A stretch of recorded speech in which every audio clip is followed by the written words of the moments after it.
Survivor specialist John and McKenna are back, and we are joined by Kyle Durrett, my Amazing Race co-host, but also the host of the Matt Chat, another kind of Survivor fact and opinion and stat channel over here on YouTube. He makes amazing videos. Thank you. So it's really just because I like to hear myself talk. So Yeah, that's what that's for. I mean, aren't we all here for that?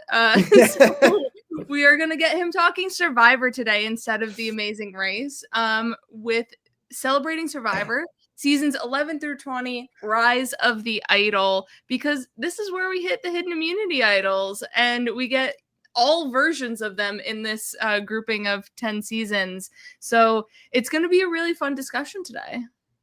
It is. I'm really excited, McKenna. For those of you who didn't tune in last week, didn't hear us talk seasons 1 through 10, this is Celebrating Survivor, and that's literally what we're doing here. We are just going to talk through these 10 seasons of Survivor, from Guatemala to Heroes versus Villains, and look at how the game evolved during that time period, what changed, and just kind of revel in everything Survivor has provided us over the years. Yeah. So first, we're going to start off with why this group of seasons is so special to you and what is so important about them to you. So we'll start off with you, Kyle.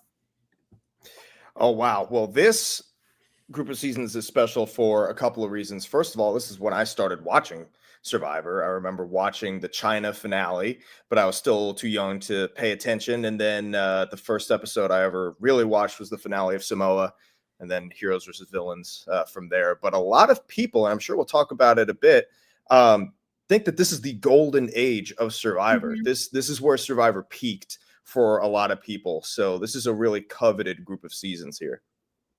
John, what are these? This is an interesting group of seasons, because I agree with Kyle. Like, this is the golden age of Survivor. I think if you are looking at all of these segments of 10, it's pretty definitively this is the best group of 10 seasons we've ever had. I think when you look at it, there's one season among them that generally is a little more on the lower side when it comes to reception, with Fiji.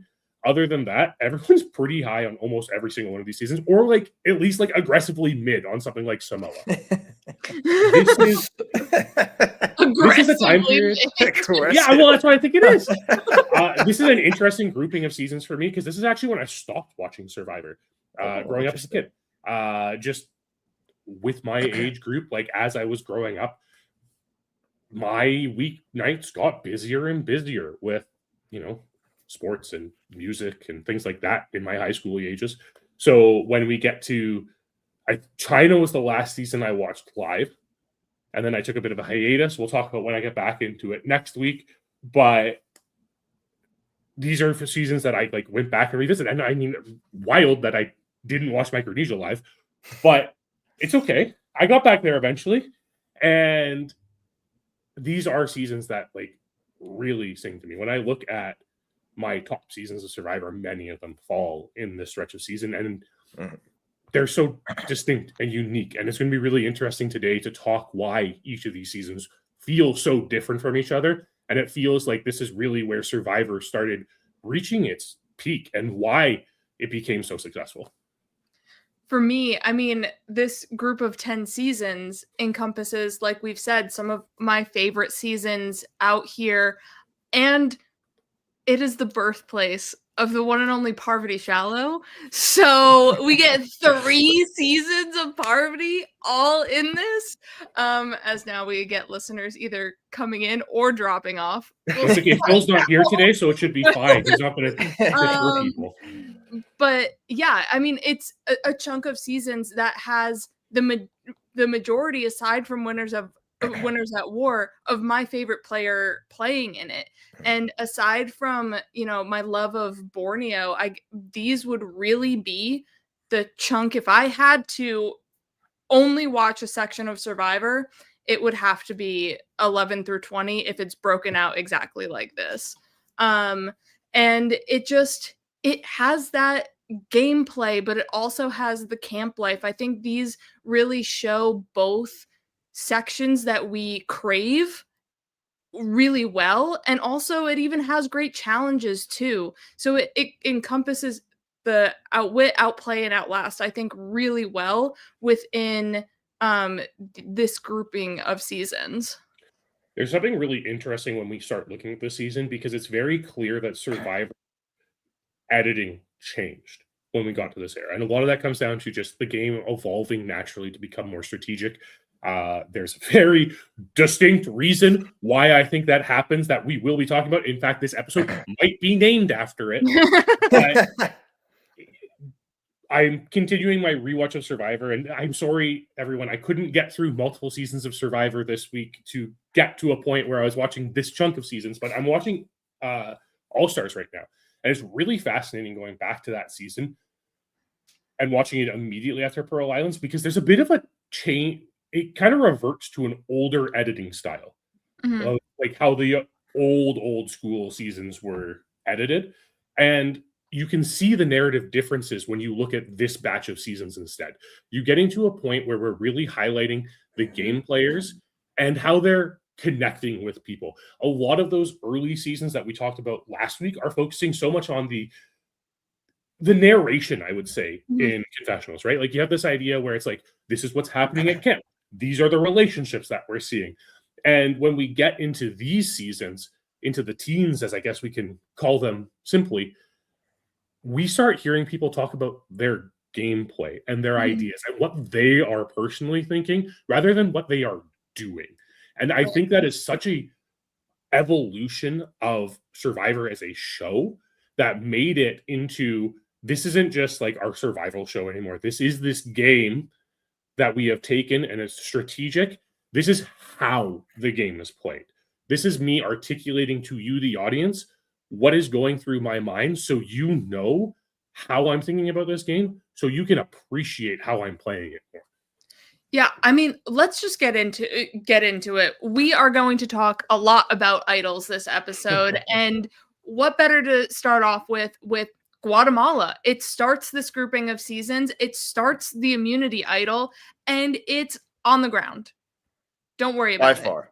It's on the ground, and that's all you need to know about it. So let's get into this. They get a clue, or Judd gets a clue about this idol that it will be up in the trees somewhere in the woods. And everybody knows that Judd got a clue, so everyone's just kind of looking around, but Judd has the specifics of it. But this idol can be, it's the god idol. So, well, kind of.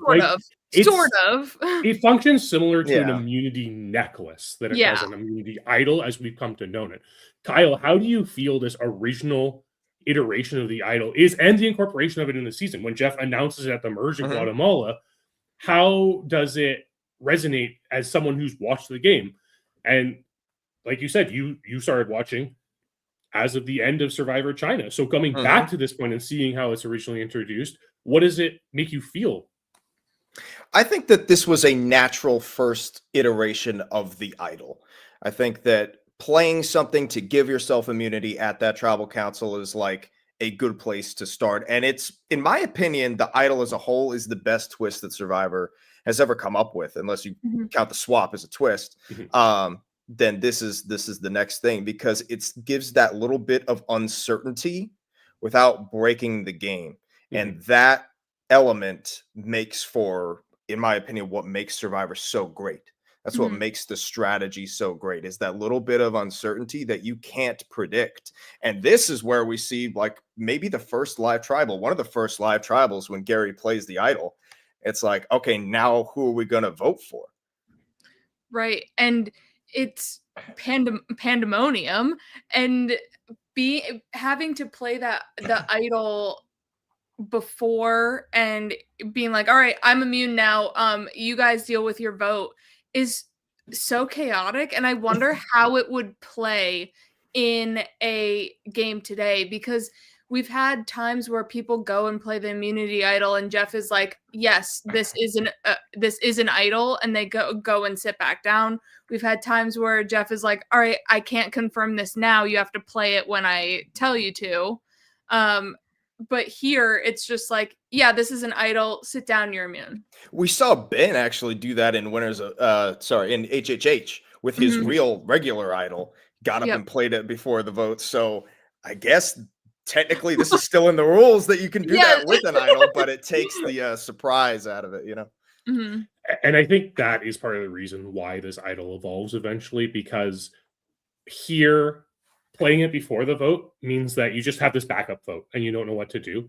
And there's no concern in that in the people who are voting, right? And when we look at the evolution of strategy when it comes to the idol and its introduction into the game, it being an additional immunity necklace is inconvenient for everyone in Guatemala. Gary plays it. He was definitely going home that tribal council if he didn't. But But they can Gary just, doesn't get to dictate the vote. No. that's the thing, right? Like, it's not a swing. And that, so just introducing a single idol at one point doesn't upset the balance of power. And it's very clear that that's what production was wanting to have happen with the immunity idol. The immunity idol wasn't something that was just there to make someone hold on for an additional vote. It was something that was supposed to break through these large alliances that we see kind of dominating those first 10 seasons of the game and providing some strategic advantage against them. And we've seen, as like things have gone on, idols tend to fall into the hands of majority alliances a lot of the time, and it doesn't have that effect. It's kind of like the rich get richer type of thing scenario. But I really commend production for coming up with this idea in the first place and just letting it play out in Guatemala and then adjusting it a little bit too far when we get into our Well, next this couple of comment seasons. from the one and only Ace. You can see how the idol went from being too cold in Guatemala, then being too hot in Panama and Cook Islands, and then just right in Fiji. It's a perfect way to say it. Yeah. Mhm. Yeah, there was experimentation. They experimented with it. It got a little crazy for a little bit, but they knew what they were doing. And the most fascinating thing about the introduction of the idol in Guatemala, I think, is the fact that this is a twist in the game that is being done for the first time. And when we look at new advantages that have been introduced to Survivor, you never have this moment that we get with this from Jeff, where it's like, this is something in the game now. Like, this is why the introduction of the idol is such a fundamental change to the game of Survivor. It changes it from being like, hey, you thought you could do this just by running an alliance. Now we're saying, hey, you can do this with an alliance, but now you have to figure out how to play around this one thing that might prevent you from just steamrolling your opposition. Yeah. And then we get into the Panama and Cook Islands idol, and that basically gave people immunity for the entire merge because it was like, well, why vote for them? They'll just be safe until we get Plan Voodoo, but that never comes to fruition. Of let's just split the vote. Here's where we kind of get the little rumblings of let's split the vote, but it still never fully happens to where, all right, we're gonna let Terry waste his idol, we're gonna get out Sally, and then next round, whenever Terry's not immune, we'll just get him out. It's fine. So they still don't want to do anything with the idol as players. They let the person kind of coast. Now, the people who had the idol, so like Yule was a really great strategist, so he was able to really manipulate around using the idol, but still never really came up. I think one thing that's interesting, and you're mentioning that no one was voting for the person who had the idol because it's why would you? It's guaranteed immunity, but everyone knew who had them. And that's the thing here is that this is labeled as the hidden immunity idol. But as we see as early on as this, whoever finds the idol, that information is getting out. So it's not quite so hidden sometimes. And I think that that's where we got into real trouble with this version of the idol, because once you know who has it, it's a walking into the final three. Like no one is ever going to vote for them. It's an interesting way of putting it, because I think the mechanics of how people knew about it was because of where the idol was found. In these first two seasons, in Jeff Panama announces and exactly, well, Jeff does announce it, right? But in Panama and Cook Islands, the only way you can get the immunity idol is by going to Exile Island. So there is a strategy involved with sending the same person to Exile Island over and over again, because that limits who can have the idol. It provides you with knowledge, and in this game, knowledge is power. Like, they literally make an advantage called that later on in the game. So there is a strategy on who you're sending there. Yes, you're trying to like break down like your strongest competitors on the other side, but there's this disadvantage. And I think this is also why you put it on Exile Island, is to decentivize people from sending someone like Terry Dietz to Exile Island. Because if you send Terry Dietz to Exile Island, he likely finds this idol and has this protection.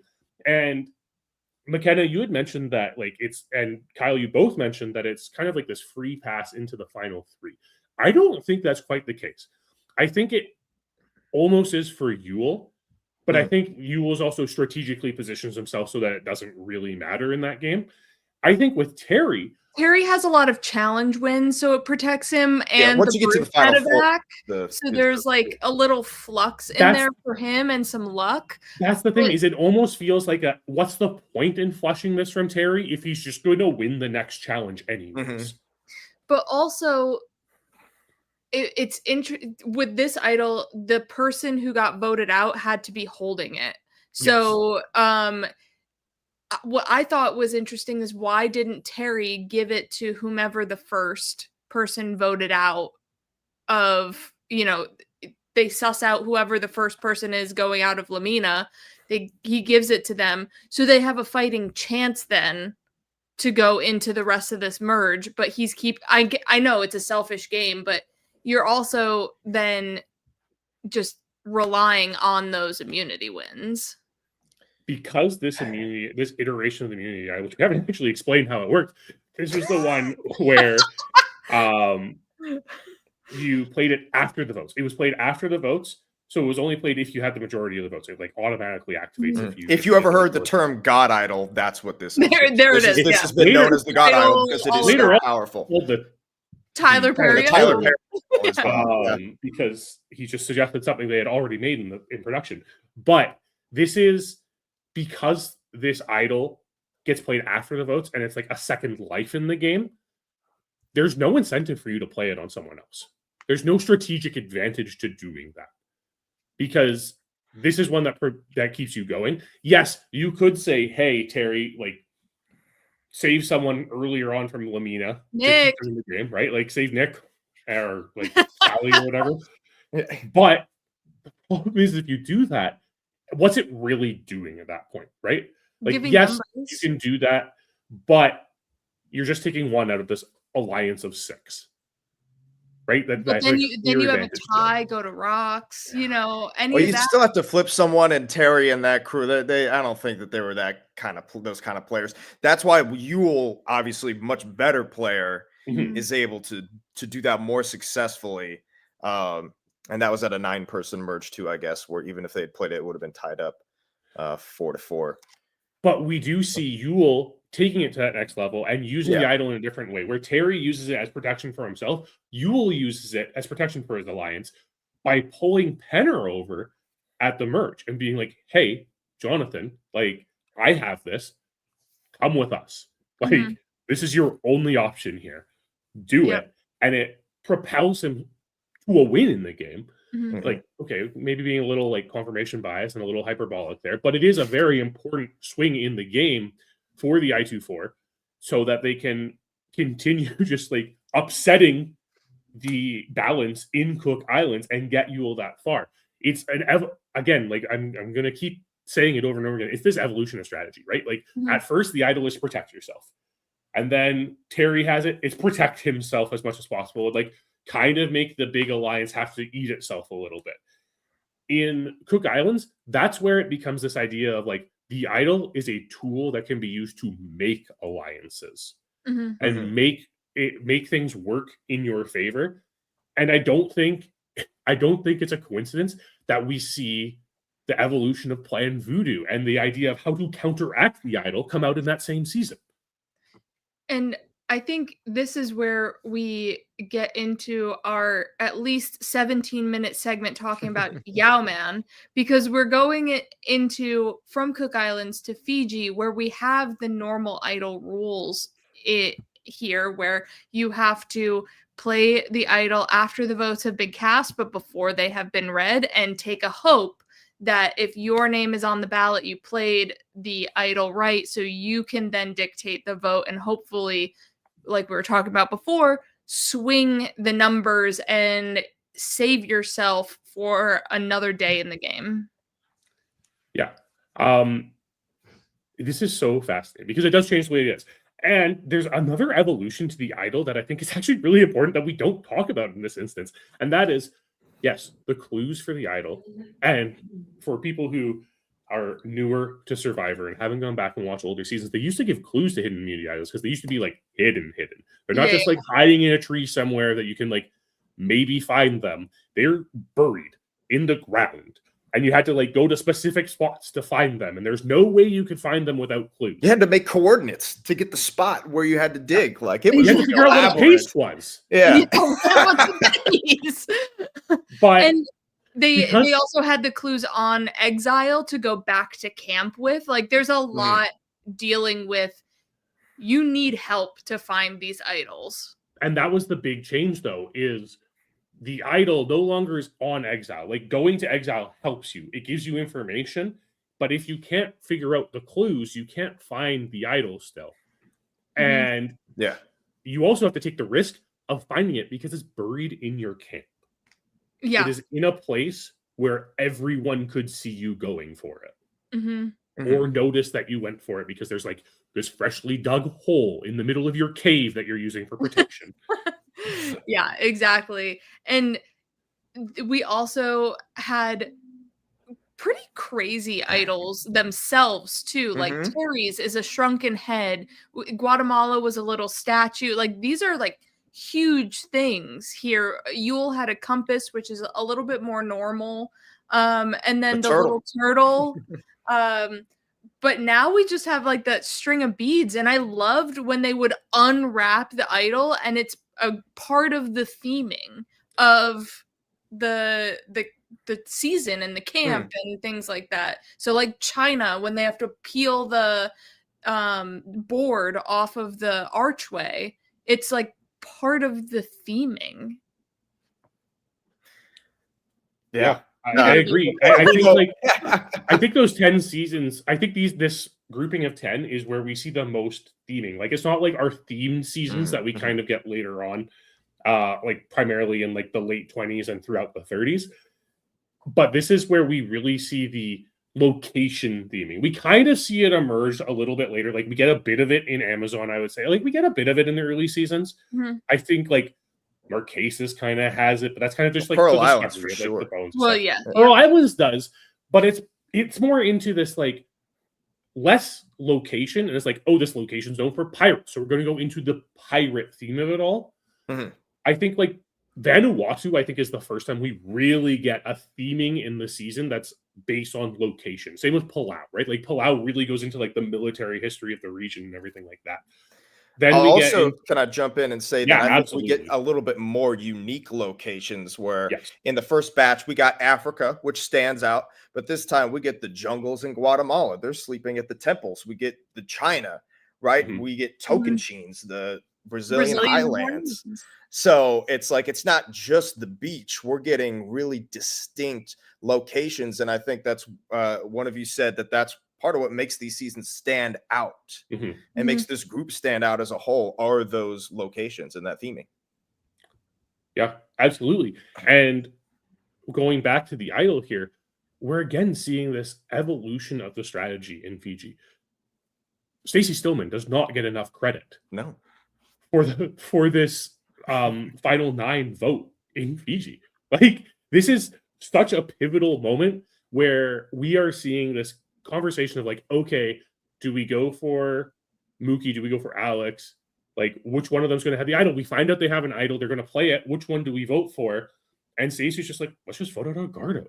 Like, why? What are we talking about? Just vote out Elgardo. We don't think he's going to play their game. Let's just do something different. Yeah. And it completely swings that game. Like, it seemed like there was this boys alliance that was going to run Fiji, and then all of a sudden we see these like underdogs who we've kind of been rooting for the entire season because that's how editing works. They make you kind of root that way, but now instead what we see is like this overtaking. It's like the idol is fallible. It's not this be all end all that can prevent, like, can get you to the end of the game, like we saw with Terry, like we saw with Ewell.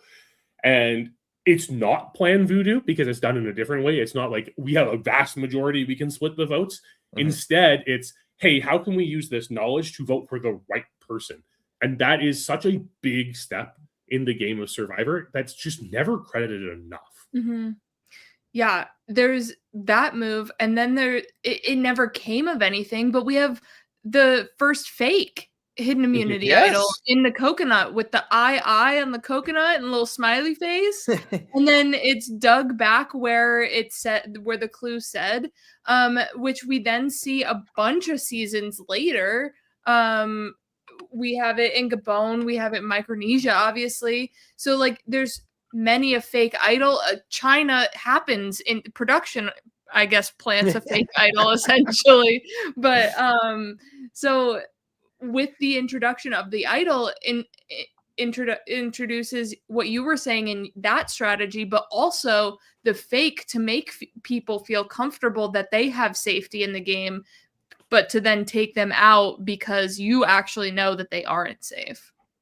It's kind of amazing that we saw almost all the possible strategies that could have come from idols. They came in the first couple seasons where it was introduced. We get the split vote, the fake idol, the voting for the safe person, playing idols on other people. Like Mookie plays that idol on Alex at that vote, right? It's like, but people were daring. People were really trying out the new strategies, and it was really, really fun to watch. And we still all see all these strategies used today.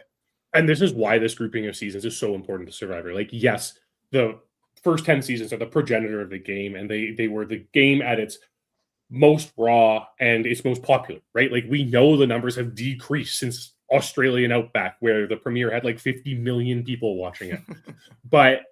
And it was airing after the Super Bowl. Like, that's insane to say nowadays. But this pushed the game to new limits. It was like, hey, how far can we push this game? How strategic do we have to get? And it forced people to think about the game. This is what solidified.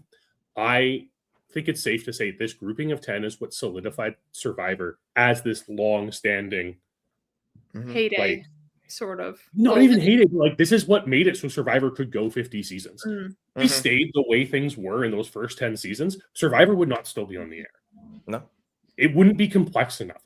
This added so much social and strategic complexity to the game that when you add on top of that these fascinating characters that we get in this era and these locations and the challenges and all these different aspects of the game rolled together, if this strategic element of the game never evolved to this point, Survivor wouldn't have lasted. It wouldn't be entertaining. It wouldn't be the fact like essentially every season would run almost identically. Like, yes, there's variation in those first 10 seasons, but they're kind of like, okay, did one tribe enter the merge with more people? They're going to pagong the other. Did one tribe kind of like upset a couple people? Okay, they might flip over. Maybe we get an upset of power and stuff. Maybe there's a swap and it's changed the way that people talk to each other. The idol introduced a point where it was like, you can never be safe voting for someone because it could backfire. We see it backfire way later on, right? Like we see it, I guess, when's our first successful idol play? Technically, it's I guess here. It's here. It's Yao-Min, right?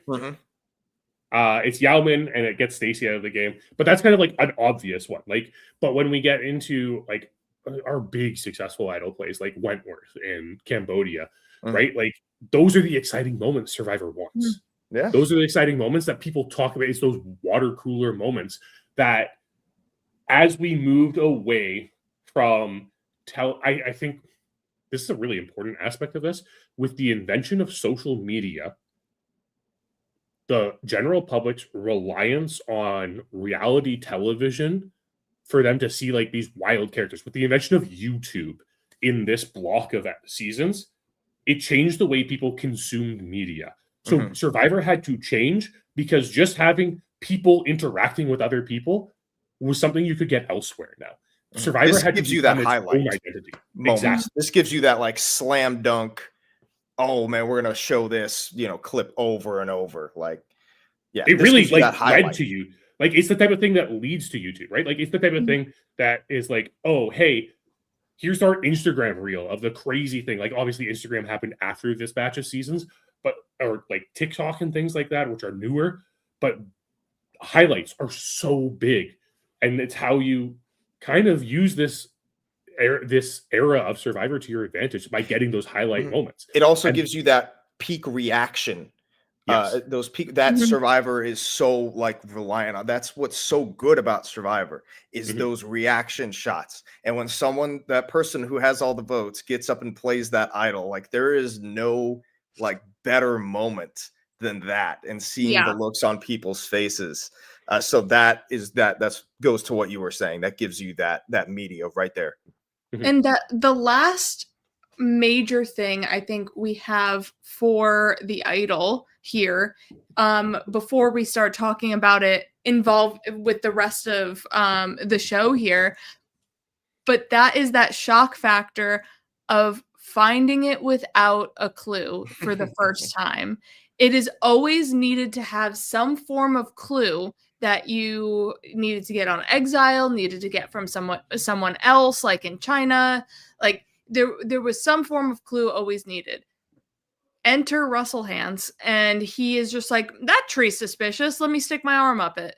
Or we walk this bridge every day. It's probably under here. He starts taking note of where production is hiding these things and is like, all right, I'm just going to check everything and see if I can find it, negating any need for an idol clue. And that completely shifts the rest of Survivor. And oh, why are we wasting time on idol clues? We don't need them. We're just going to hide them in trees. More importantly, Russell introduces metagaming into Survivor. Yes, we have it earlier. We have it all the way back to like All Stars, I think. All the way back to like Marquesas is when we first see like our big metagaming, right? Like with V bringing her journal as her personal item so she could write everything down because she knows when the Fallen Comrades challenge is going to be played later on in the season and stuff, and she knows that it's going to be pivotal to like winning the game. This is the next level of metagaming because Russell Hance not only was like, oh, look at these landmarks that are quite obviously where idols are hidden, he also noted where production was and wasn't following him around. And that's the big difference, right? That is where obviously if you're near an idol, they want a camera on you if you find it. Yeah. So if you're going anywhere and there is no camera following you, you can immediately eliminate it from, there being an idol there, right? Like it's just out of contention because all of a sudden I'm not on camera because in the end, this is a television show. And Yep. it is, as much as it like kind of like pains me, it completely changes Survivor. It changes the way you play because all of a sudden these idol hunts, and like we still had several seasons after this where you did need clues to get idols. And like, so the evolution of like finding an idol without it, it's just like now all of a sudden it's a possibility to find an idol without a clue. Yeah. So we've been dancing around one of the biggest game structure things to happen to these group of 10 seasons, and that's Exile Island. I know Janu had it in Palau, but we really get things like Survivor Panama, Exile Island, and things focused around Exile, and then it's included in so many seasons after that, just as a normal kind of standard in the game. And it's something that I wish they would bring back a little bit more in the future seasons. While it was so condensed within these, I was glad for the break. But I think more than just the one-off, all right, Julia Sokolowski, you're getting sent to camp because we have an uneven number. Same for you, Debbie, you're going on the Cochrane boat exile. Like more than just like these one-day situations. I really like the dynamics that Exile brings to the game of, do you send your closest ally to go get the idol? Do you send somebody that you want to keep weak? Or do you just not like this person, so you want to make them suffer? Like, Exile brings so much dynamic to the game that it's a fun twist to have. And you have to live on your own. I mean, this That is too. like the first instance where you see people for multiple days living on their own. Mhm. Doesn't have much to do with the strategy, but the mental game is Yeah. pretty big. But yeah, Mhm. obviously, who you choose to send, and people sending themselves. We see that Yao Man sends Mhm. himself. Um, so yeah, there's a lot of different ways that Exile Island went, and it's in 6 of these seasons. Like the Yeah. majority of the seasons in this block have Exile Island. So outside of the idol, this is the most defining game mechanic that we have in this group. It is, and it's very important that they do go hand in hand with each other because, like, production decided it was a good idea to use Exile to hide things again, and I think that is really important with Exile. The fact that in every instance of Exile here, either the idol is on Exile or there are clues to the idol on Exile Mhm. is very important because it means that there's this risk reward with sending someone there. Again, like I Mhm. had mentioned earlier, initially your thought should always be let's send their strongest person there so that they're weaker. Mhm. But Terry there's that Deeds, Oris, yeah, exactly. There's that Bruce. double-edged sword, Yeah. right? Where it's like, okay, but if we send them, like they could find this weapon that they can use against us. Mhm. Or you can send like their weakest person. Hope they break, right? Like there we have instances of people like really like breaking on Mhm. Survivor. Or maybe you send the same person there over and over again, like I said earlier, because yeah, As, exactly, right? Like you send someone like Candace that Andrew Andrew says, Jackson's pointing out "Candace for here. the 4th time going to You can't. Exile You get the Island." sugar shack You get the in sugar Yeah. shack and Gabon. Gabon, right? Like you send the same person there because, like, you know what, we just don't really like you. So please keep going back. I'm gonna open the floodgates here a little bit with talking a little bit more about Gabon. Um, and this version of Exile Island is different than many of the other ones because do you want to go in the sugar shack and have an apple or two, or Mm. do you want to go and find the idol? And then when you're sugar getting sent over and over to Exile Island, then you can just be like, all right, just gonna munch on an apple now and have a shelter, NBD. Yeah, it was Mhm. a clever way of structuring Exile Island, in my opinion. And Gabon does not get enough attention for being as important as it is to Survivor as it is because First HD season. first That's right. season in high definition. And listeners, I know all of you have gone back and watched old seasons of Survivor and you're like, it's so grainy. What are we doing here? When you go from those old seasons and tradition to Gimon, it's night and day. And it's no real shock that they used Earth's Last Eden Mhm. as the Another setting great for this location. season. Yeah, Mhm. a fantastic location. It feels, again, it's so distinct. Even though they've been to Africa before, it feels so different than Well, I season one. mean, Fiji 14 is so much different than Fiji is so much Now. different than now Fiji. I Yeah. mean, Yeah. They not even had they Fiji's. had rewards on location that weren't in a sanctuary. Yeah, exactly. Crazy thought. Yeah, yeah, yeah. Crazy thought that you can't still do that. However, but we look at Gabon, and what Gabon did was Gabon pushed the limits of Survivor, I think, with giving these options on Exile Island, this choice of like, do you go for an idol? Do you go for comfort and food? And again, the fact that you're sending sugar there over and over again. So as soon as she finds the idol, inevitably she can be like, okay, this isn't a punishment anymore.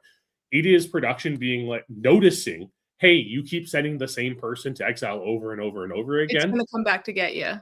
There's no point if we don't have if like no one's looking for this idol. We want them looking for the idol. And all of a sudden that advantage of sending someone away, yeah, they're socially isolated from the rest of the tribe. It's Mhm. going to impact their social game, but it's not the hey, maybe we can work them down like it used to be. Mhm. Yeah. I mean, Bob in Gabon, when he gets sent to exile, gets the clue, figures everything out, and was like, "Well, it's not here. I'm gonna make a fake," Yeah, exactly. Yep. and uses that. Not in Gabon, but another strategy that we see with Exile Island, part of the format is when 2 people are sent there Yes. from other tribes. So in Tocantins, we get the Exile Alliance Mhm. that attempts to form between Steven and Aaron, Taj and Brendan, Mhm. where it's like you have cross tribal mingling here. We see that Mhm. in Panama as well with Danielle and Austin are there. So it's like it gives you that option to start working with people on the other tribes, and no one really took that much advantage of it, but it was there. Yeah, I mean, that could have worked out really well if Danielle was like, we almost died out there because it was raining so freaking hard. Austin can't go home. I'm putting my foot down. Austin helped me so much. Like that just simple being on exile could have turned out into a really dynamic gameplay. Same with the Exile Alliance. That could have turned into something, but it unfortunately did not. One thing we've learned in the new era of Survivor, after going so many seasons without a swap, is that tribal integration and cross contamination and pollination and Let's not do mingling. contamination. Contamination. You know what? Sometimes those ideas get in their heads and they start thinking about it. But these type of interactions pre-merge are so important to making the merge more interesting. And that's really what these do. When you look at seasons that don't have swaps, but they still have, I'm blanking on an example of what I'm trying to say, because I don't know if what I'm saying has actually happened before. Technically it has in the new era, but like we're not going to get into journeys right now. But when you have these interactions on Exile Island and you have people going there together and going through it, you're risking this moment of these people bonding and it possibly coming back to bite you later. You don't know how close like Taj is to the rest of her tribe. Is suggesting this cross tribal alliance going to be beneficial for you, or is it going to be detrimental for you?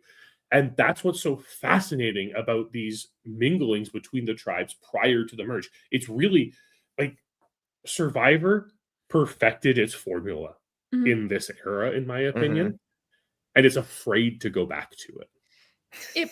It perfected it, but it also altered it too, because we have a series of final twos, and then all of a sudden we have a final three. Wait, 3 people are going to be in contention to be winning $1 million?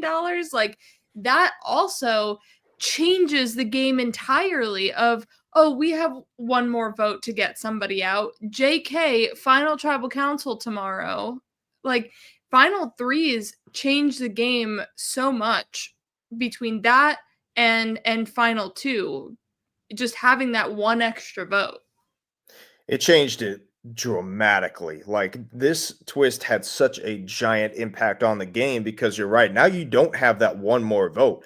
Now this is where we start seeing the fallen angels, as they were going home at the final 4, right? Or that challenge beast going home at the final, right at the merge. It's like, you cannot risk letting someone, because now you have one less challenge. They have one less challenge to win to get themselves to the end. So that's when you start seeing all these big threats start to go earlier and earlier. And it requires a little bit more nuance, I guess, to make it to the end, because you could be sitting there with that person who was controlling the game, right? Rob Sesternino would be there. Johnny Fairplay would be there. Now you have to plan ahead for that. We also have the uncertainty of, with the introduction of the final 3, is it a final 2 or a final 3? We have to plan for both. Who do we get out when? Because we don't know if we're going to be sitting next to one other person or 2 other people. Yeah, and I think that this is a really fascinating topic in Survivor in general, because I think it's something that people haven't really talked about it correctly when it comes to evaluating what like the introduction of Final 4 fire making is later in the 30s, because it's a very similar thing to what the Final 3 does here. If you look at the Final 3 and you look at who just missed Final Tribal Council in the seasons leading up to that, and how drastically it changes the game. Kyle, you've already mentioned Sesternino and Fairplay in 6 and 7. In 8, you have Jenna Lewis, who probably like wins over Rob and Amber, as much as people like don't want to say it. Like, Rob and Amber were that hated on Amazon, right? Queen. Probably doesn't matter as much in Vanuatu. Palau, you have Ian sitting there, who was kind of like a front runner to win too, right? Like, yes, Tom obviously plays like a perfect game in Palau, but like Ian is probably his Ian was well liked. Yeah. And then you have Rafe and you have Rafe in Guatemala, who obviously well liked, and then Terry. you have Terry in Panama. And I think Terry's kind of like the straw that broke the camel's back when it came to Absolutely. it. And it was like, okay, our challenge beast, like all-American hero who was like beasting his way to the end, couldn't win this last challenge, and now all of a sudden he's gone. So let's just move it up one. And we see how it immediately plays, right? Like all of a sudden Ozzy gets to the final 3, and it's He was supposed to be out, but they couldn't get rid of him. They couldn't get out, right? Because there was a group of 3. It was easy enough to get rid of them. But all of a sudden it's like, oh, you don't get this luxury anymore. And then he wins immunity, and you also the most iconic fire-making challenges of all time. If you're Ozzy, you don't get to win the game now, because if it was a final 2, 99% he's going to win that challenge, vote out Yule, and win against Becky in the end. Now, you don't get that option, right? You can't just beast your way or whatever. Like, it really changed things. And that's the fascinating thing about it, is that change in the structure is supposed to benefit players like Ozzy, but it's almost more detrimental to them, because now they're targeted earlier. And if you do get there, it's harder because now they have to beat 2 people in the final. They can't just vote out their greatest competition and take a goat with them to the final tribal council. And now we're entering the era where strategy is starting to become more respected. So it's like Yule beats Ozzy, right? Terry, if he had made it to the end, he would have won. But it's like now the challenge beast, you need to have a little bit more to your game than just that. Yeah. And also, just with vote count too, it's really interesting to look at a final 2 versus a final 3. A lot of times we see a 0 vote finalist, but then a bunch of times we see, if it's a final 2, one person get dumped the majority of the votes on them. So it's like they're trying to, I think, even out some things, but it doesn't necessarily work that way. In the first few seasons, it was a bit closer, but I think as we started getting with the evolution of strategy and social gameplay and lying being accepted, we see people take the votes more than in a final 2, or in a final 3, 2 people might split the votes. So there's still not that even real horse race that I think that Survivor is looking for between the final 3 and the final 2. There's a lot of theoretical benefits to a final 3 over a final 2 for TV aspects. Absolutely. Because theoretically, it should split the vote. But we see in practice, that's not the case. It's very rare that we have a close 3-way I don't even think there is an instance of a... Kyle, can you think of one that there's a close 3-way battle to win? No, it's usually... Let's just make it a final 4. Yeah. But because of that, because that is the way that the game works, it in theory, I understand where production was coming from, and I do think it's better. I think it's better having more people in Final Tribal Council, and they're being from a TV aspect. Even if there is someone who is sitting there with 0 chance to win the game. I actually think Gabon is one of the best examples of like why a final 3 is important, because like Susie almost wins Gabon. Like, let that sink in. Susie almost wins Gabon. It ends up going to Bob, who's like the nice guy, kind of on the back foot of strategy the entire time, has some great ideas, but is playing from behind almost the entire game. Has been very helpful. Ends up making the social bonds just enough to pull out the win in Gabon. And don't get me wrong, I love Bob as a winner. Susie winning that game would have been hilarious, because that's what that is honestly what Gabon deserves. Winners at War with Susie on it. Yes, well, it would have been better even if just Bob was there. But but the point is like Final 3s make that happen. And Final 3s have also led us to some of the greatest heartbreaks in Survivor. Because when we look at how we start this pattern of Final 3s, and then all of a sudden in Micronesia, we get a Final 2. Yes. And likely because of how many people are removed from that game due to injury, all of a sudden, this Final 3, like, we're still here talking about Suri as the best person to never win, probably because that happened to be a Final 2 instead of a Final 3. That would have been the closest. Like that would have been definitely would have been the closest. And we're talking here about Ozzy's odds decreasing. So many people, it was I want Ozzy to win, I want Yule to win, and so introducing the final 3, like any way you shake it, it's detrimental to one person, where it's like, all right, we're introducing the final three, Ozzy gets screwed over by it. We're going back to 2, and Suri gets screwed over by it. So like it switches around so much. And I It mean, depends it on the should have been content. detrimental to Tony, but well, I think when you look we're at not it, I think one of the interesting things about it is the final 3 is actually part of the reason why I think the strategic game starts taking off. I think the final 3 is really why we see these strategic players making it deeper in the game, and why we get more strategic players winning the game at this point. Because all of a sudden, you get the social players who are doing it too, right? And yeah, we've had social players win the game. Obviously, like Jen Oraska wins the game, and she's much more of a social player than a strategic player. But when you get people like Todd's not a great example. Like Todd is a social player, but also a strategic player. Earl is a great example, right? Still like this strategic player, but like his social game also propels him.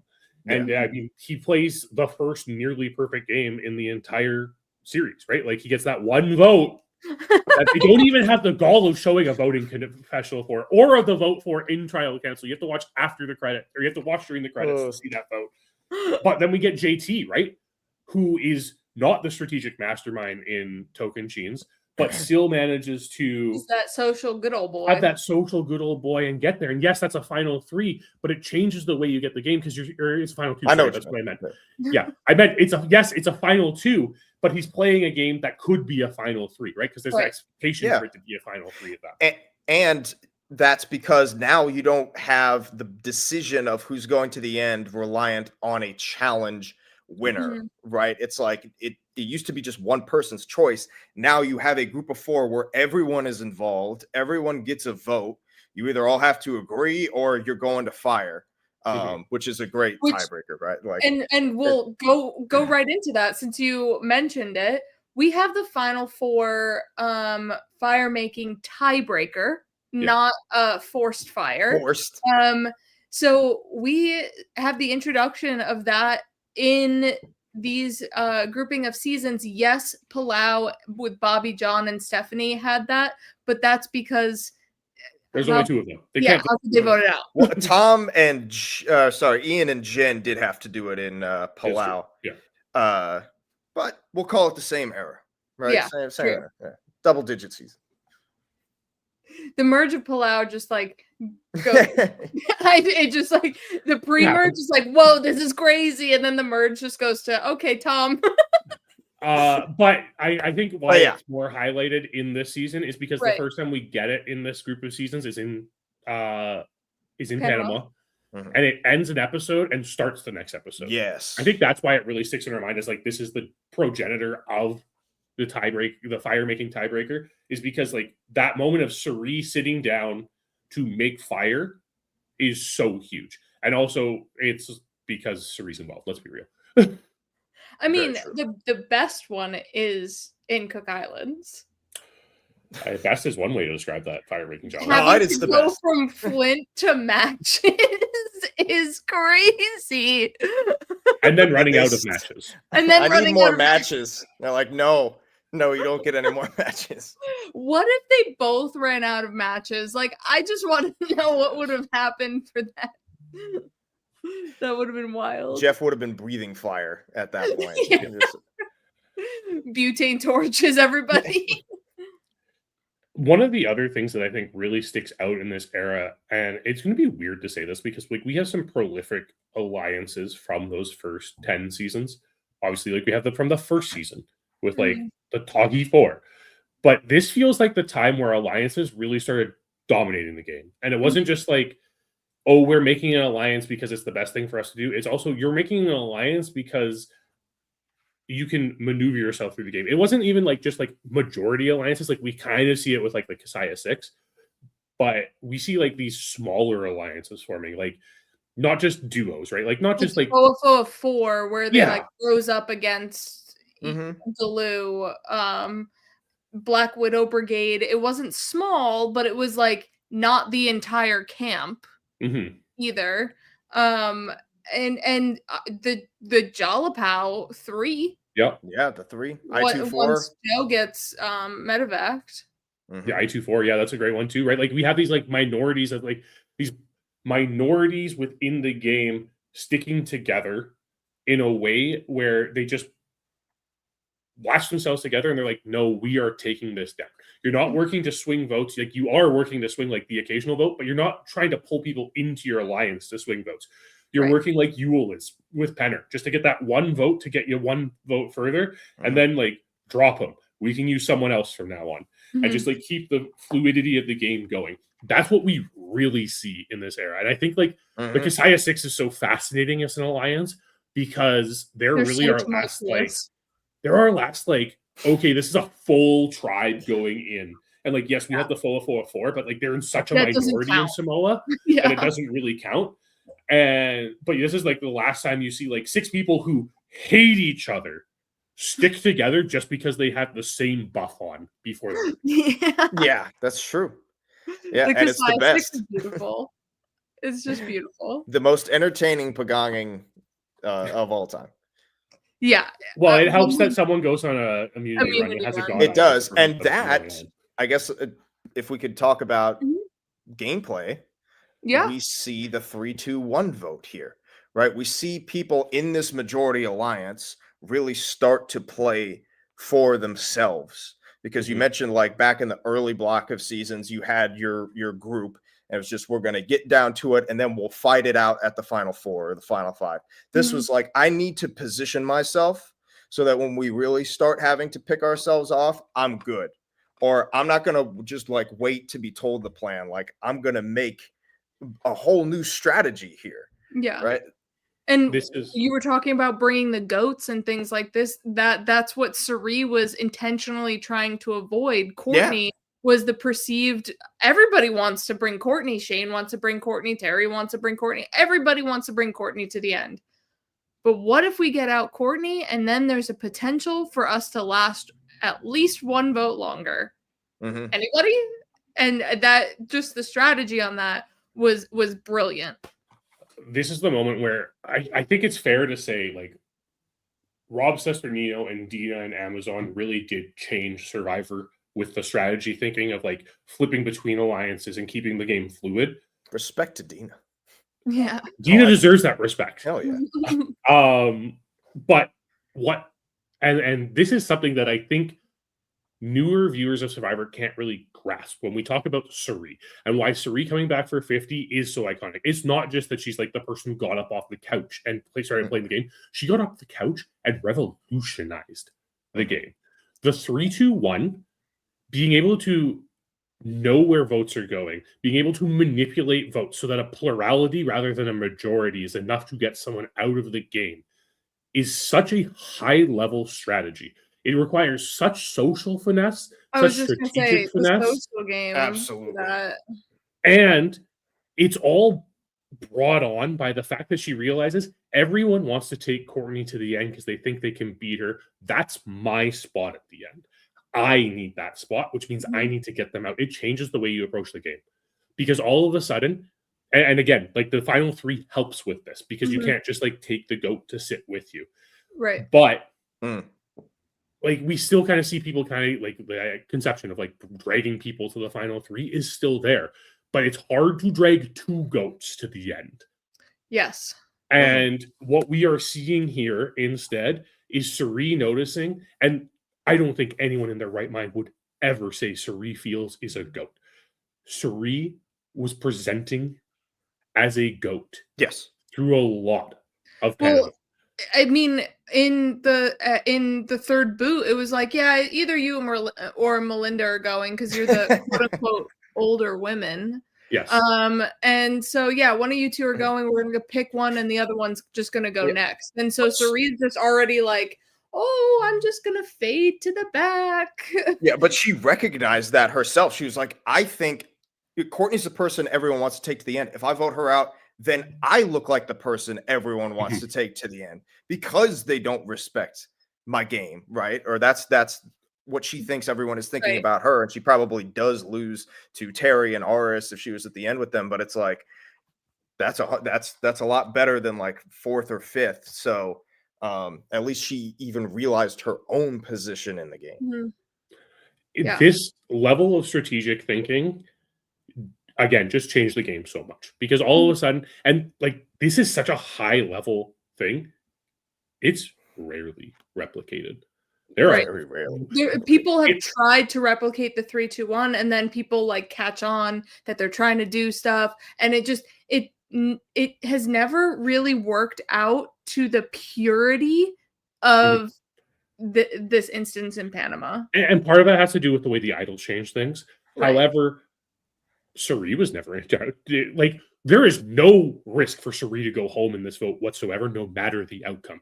If an idol, for some reason, does get played on Courtney, if that were the case, okay, whatever. Who Oh got the yeah, 2 her name votes in doesn't that? even come up, I don't think. No, Yeah. no. Suri's name never comes up. That's just how Suri plays. It comes up in Heroes versus Villains, and that's it.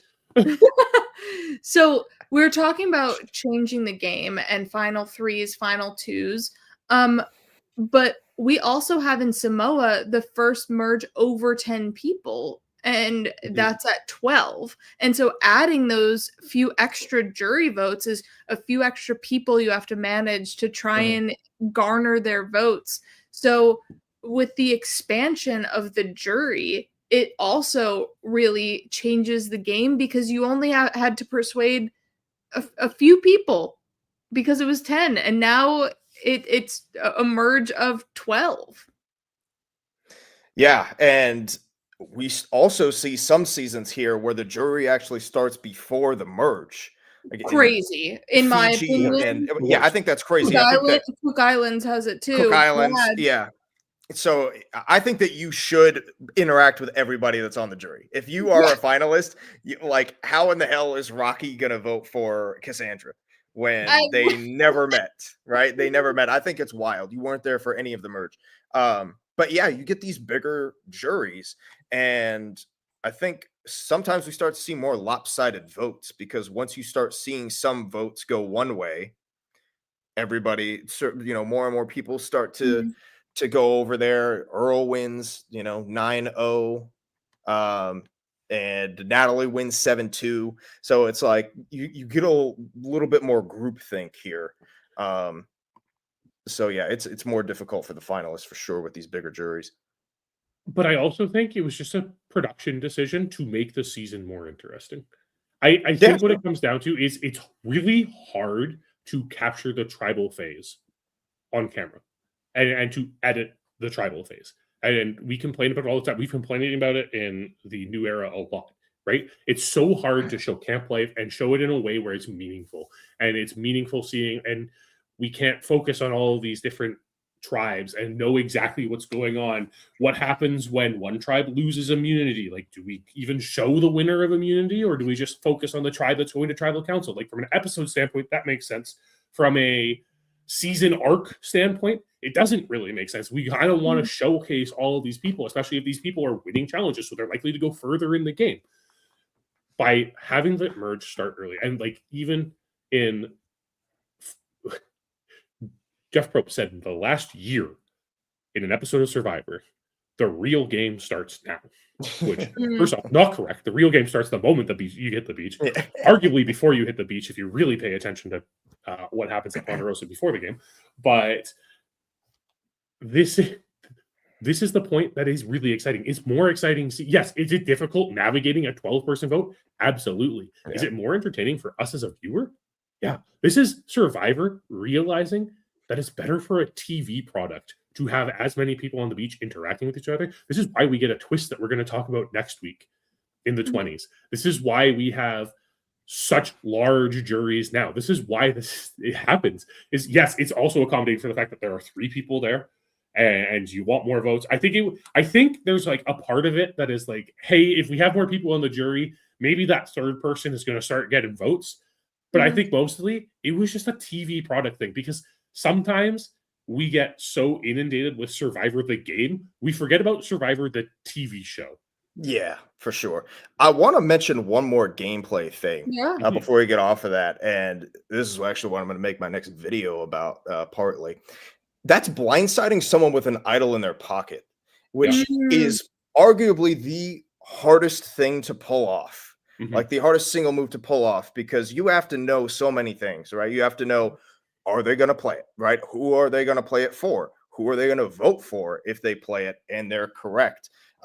James is the first person to be blindsided with an idol in his pocket. He happens to have 2 of them. But that was a giant strategic moment. It's like, if this guy gets past this round, he's immune until the final 4. So like, this is our last chance. And just the amount of finesse that it takes, right? The awareness, the poker face, the lying to their face and manipulation, like that was a big part of the strategy here. And it's a move that people still haven't gotten totally down. Like, people are still scared to do it. You know, but it's still, obviously, Survivor 46, take that out. Yeah, right. But it's a move that takes a lot of balls and a lot of finesse to pull off, and we did see it a few times in this era. For sure. So I think we should talk about some of our winners here. We have Danny, Aris, Yule, Earl, Todd, Parvati, Bob, JT, Natalie White, and Sandra again. So Kyle, out of those group of people, who is your favorite winner? My favorite winner is probably, gosh, I think Yule is probably my favorite player of this group. Because I think, I don't love his win because it, you know, the idol and the, you know, the bottle twist, but Yule is my favorite player because of the way he approaches the game. You know, he was ultra cerebral, and we've talked about how he uses the idol to his advantage. He's using it more than just to get through one vote. He's like, I'm going to make this idol work for me for the rest of the game, right? We saw Rizzo do the same thing in Survivor 49, 36 seasons later. This weaponizing to give it more power than it's actually worth. I just love the way that Yule plays the game. The person who I think played the best game was probably Earl, I would say. Just coming from where he did on that Ravu tribe. So in numbers and just effortlessly. It didn't even no problem. Social, strategic, and dominates the game. And we talked about Stacey Kimball is the one who comes up with the Edgardo thing. So Earl wasn't always the one coming up with the plans, but he was in on every plan. He was never in any danger, positioned so well. He would have even beaten Yowman at the end, probably, because he commanded that much respect and his social game was that good. So those are my answers to that. John, who's your favorite winner out of this grouping? This is a tough one because I think we're looking at very different things. I do like absolutely respect Earl so much. I think his positioning and just like the way he moves himself through Fiji is so huge. Todd, obviously, like I think Todd is one of the best players to ever play Survivor. I think the way that he is able to control the tribe from behind the scenes is so impressive. The way that he's able to manipulate the relationships of everyone throughout China and navigate, gain knowledge, make it so that people are looking at other people instead of him, making it so that other people are going after each other instead of him. Also, while being one of the weaker, quote unquote, members of the tribe for like challenges, like, oh, we're going to sit out the littles, being Todd and Courtney. Yeah, exactly. Right. Like he doesn't strike you as like this dominant winner, but like strategically he's able to do it. And yes, actually that is probably like our closest of these final threes is like that Todd, Courtney, Amanda final three. But that is a game where, and maybe he doesn't win if Amanda doesn't completely fumble final tribal council, right? Like maybe we live in that world, except Amanda comes third. So probably not. Todd probably but then on top of that, like you have, now, I'm not going to say that Danny Boatwright is my favorite winner of this group, but you have Danny taking a completely different strategy where we don't really know what Danny's doing because she doesn't tell production at all, right? Like she uses this different strategy and ultimately ends up, you know, getting this free pass of being able to vote out Rafe at final three after promising to take him no matter what. He like gives the pass and like sitting there with a villain and like nobody going into Guatemala wanted to think of Stephanie as a villain, but like Stephanie was a villain in Guatemala. You guys talked about that on Wednesday during at the end of the villain draft. And then you look at Are we gonna let me go to my winners, or you No, want to I'm take gonna it keep. over the No, rest we of the already know your answer, so I'm just like. I know, but I was gonna talk about some other people here, John. But like, if I'm really talking about my favorite winner, like, it's the one that we haven't actually mentioned at all yet. The one I was gonna talk about, John. No. Not your favorite. I mean, I don't know. Were you gonna? I'm going to talk about like the one, like the season that somehow we have avoided talking about for the last hour and 10 minutes. Sandra, our first 2-time winner. Like, Okay. let's put the respect on the We're name. fine. She is what she does. And I said this last time too, that Sandra was like my favorite winner of the first 10 seasons. She's my favorite winner of the second 10 seasons too. Because Can't go wrong with Sandra. What she does is so impressive. And yes, she's playing this game where she's sitting next to like the two most despised people in the game. She takes these. She is the goat who has taken 2 goats with her. Well, the fact that she could sit there and say like, I didn't do anything right in the game except sit by these two and be like, you know what? You took the right people at the end. You did have some strategic moves here and there, but like your main talking point of I wanted to get Russell out didn't happen. I'm still going to award you $1 million. Anyone but me, it works and has worked twice. Yeah. And she also, the way she plays heroes versus villains is so fascinating. Like, she's directly in opposite. She's playing it very similar to her Pearl Islands game, right? Like in direct opposition to the main antagonist of the entire season. And she goes up to the heroes at the merge and is like, yo, don't trust Russell. He's scamming you guys. Let's just like take him out. Let's do it. And they're like, no. We trust Russell. We don't trust you, woman, and your woman alliance.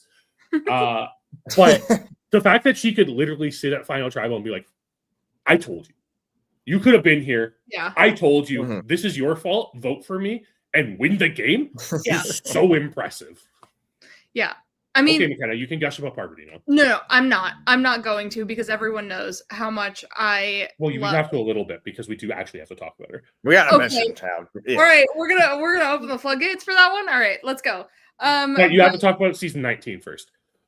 Okay, that's where I was gonna talk. Who I was gonna talk about a little bit. Natalie White, because I put some respect on Amber's name in the last set of 10. I'm going to put some respect on Natalie White's name here, because I think while watching Samoa, you are dominated by Russell Hantz and everything that he is doing in confessional and camp.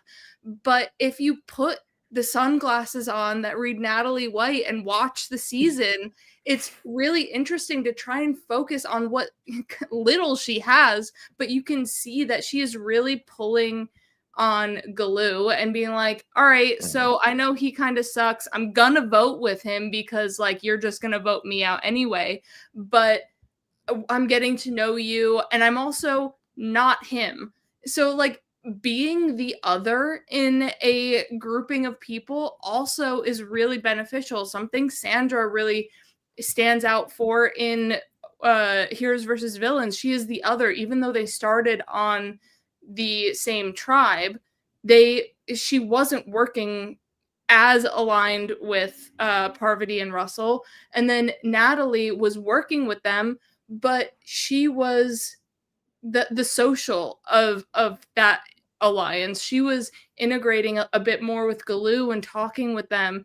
And so they were able to make more relationships with Natalie, and also just being not as demanding can really benefit you in the end if they all hate the other guy and the other guy is Mick. I'm going to pull into like other aspects of like like media and stuff right now. I think Samoa needs a Snyder cut. Yes, absolutely. For those who don't know, like Zack Snyder directed Justice League, and then he didn't have his cut, and the production put it out, and then he eventually like got his released his not much better cut on HBO Max and everything. But Samoa is such a rarity for how it's edited.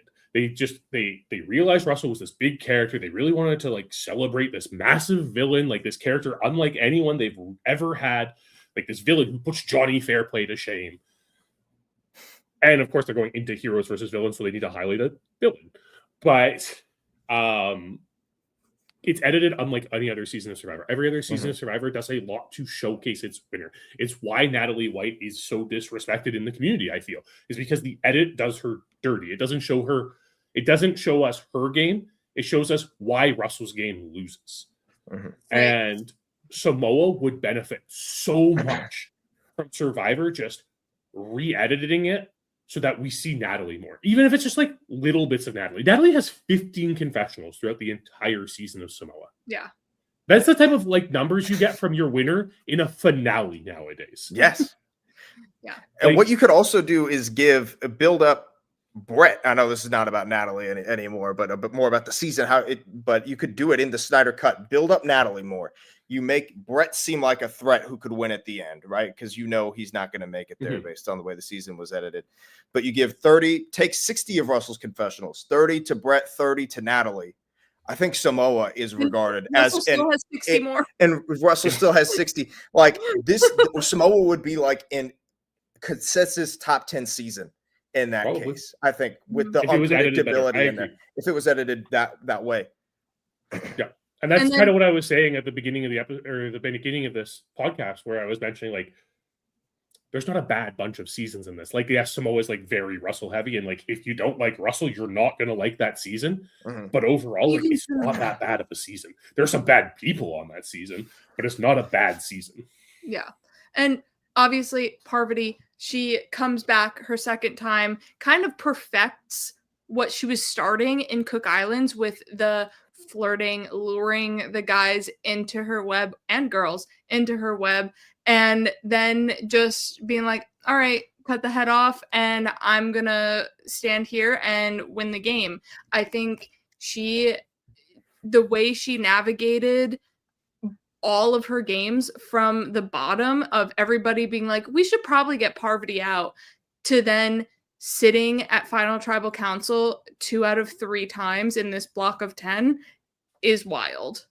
It's so impressive. It is really impressive what she's doing. Now, does she lose this game if Cerise sits next to her in a final 3? Maybe. Yes. But like, does it matter? No, because this is a final 2. I can't believe I have to prop up McKenna so much by talking so highly of Parvati. We're talking Gabon, so you know what? You can I know. Don't worry. I'm aware. But this is so fascinating. And the way she's able to just rally these women together in this game is so impressive. The way that she's kind of able to do it again. And yeah, she makes a fatal flaw tying herself so closely to Russell in Heroes versus Villains. I think that's like really evident. I know obviously she feels there's a bitter jury and it's why she loses Heroes versus Villains, but that's part of your gameplay. Like, he's managing the jury. So seeing her able to do this, even though she's cutting people left and right, and yeah, she takes the purse. She has a choice between someone who could probably articulate the best final juror speech of all time and the worst final jury performance of all time, and chooses the worst one. That's like sets it up so that she gets to go there with the worst one.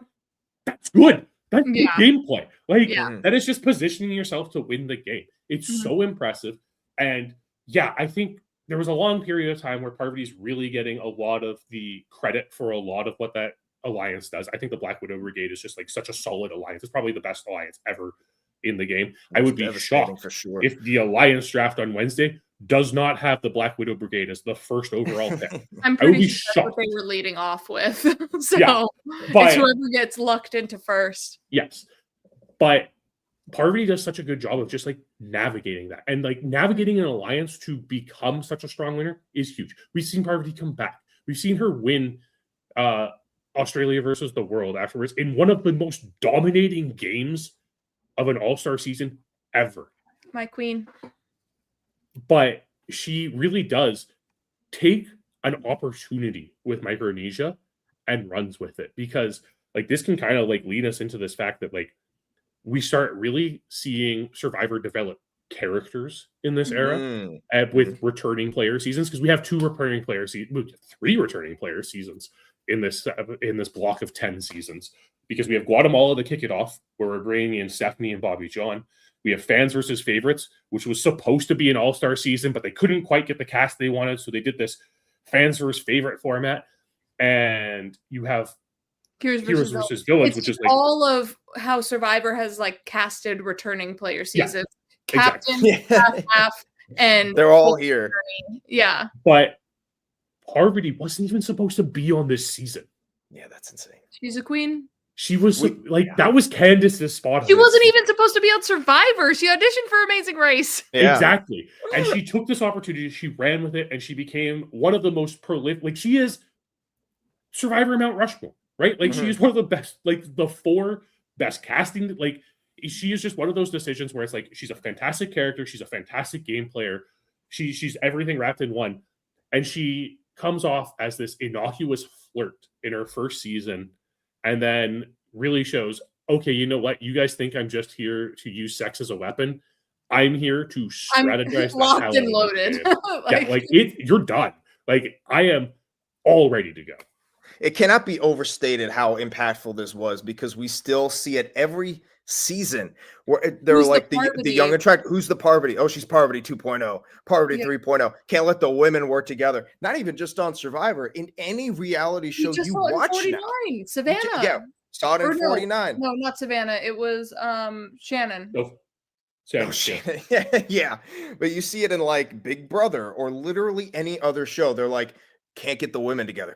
I hear there's a women's alliance. We got to get that women's alliance out because of this is where it all came from, because this was so devastating that everyone is petrified of letting it happen again. And part of me just goes up to Amanda being like, so I got us into an alliance.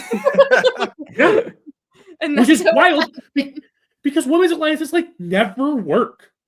They never work, and they never work anymore because of this. Like they didn't work. I mean, even before this, they didn't really work. Yeah, they didn't work before this because Karen sucks. But they don't work after this because it's so successful in this season. It's so successful. Even if you're on another show and you haven't really watched Survivor, you've heard of it. Like, someone has heard of this. The impact is felt. And it's just part of that is because of the strategy of how alliances work. And like, it's really great if you can find something that binds you all together. And it turns out being the same gender can bind people together because they have similar experiences based on it. But like, we never talk about all men's alliances.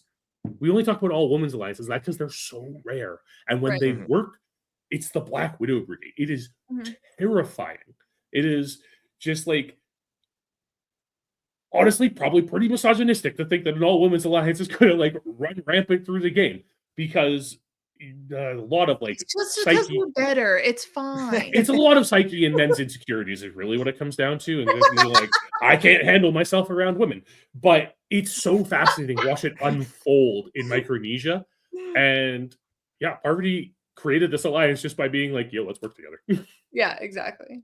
Well, we've been talking a lot about character moments here, and I want to go into some of our challenges. And I feel like we really have some of the most impactful family visits, aside from Fair Play, obviously. But we have Taj, see you back at the camp. Shane and his son Boston, the way Bob gets reunited with his wife.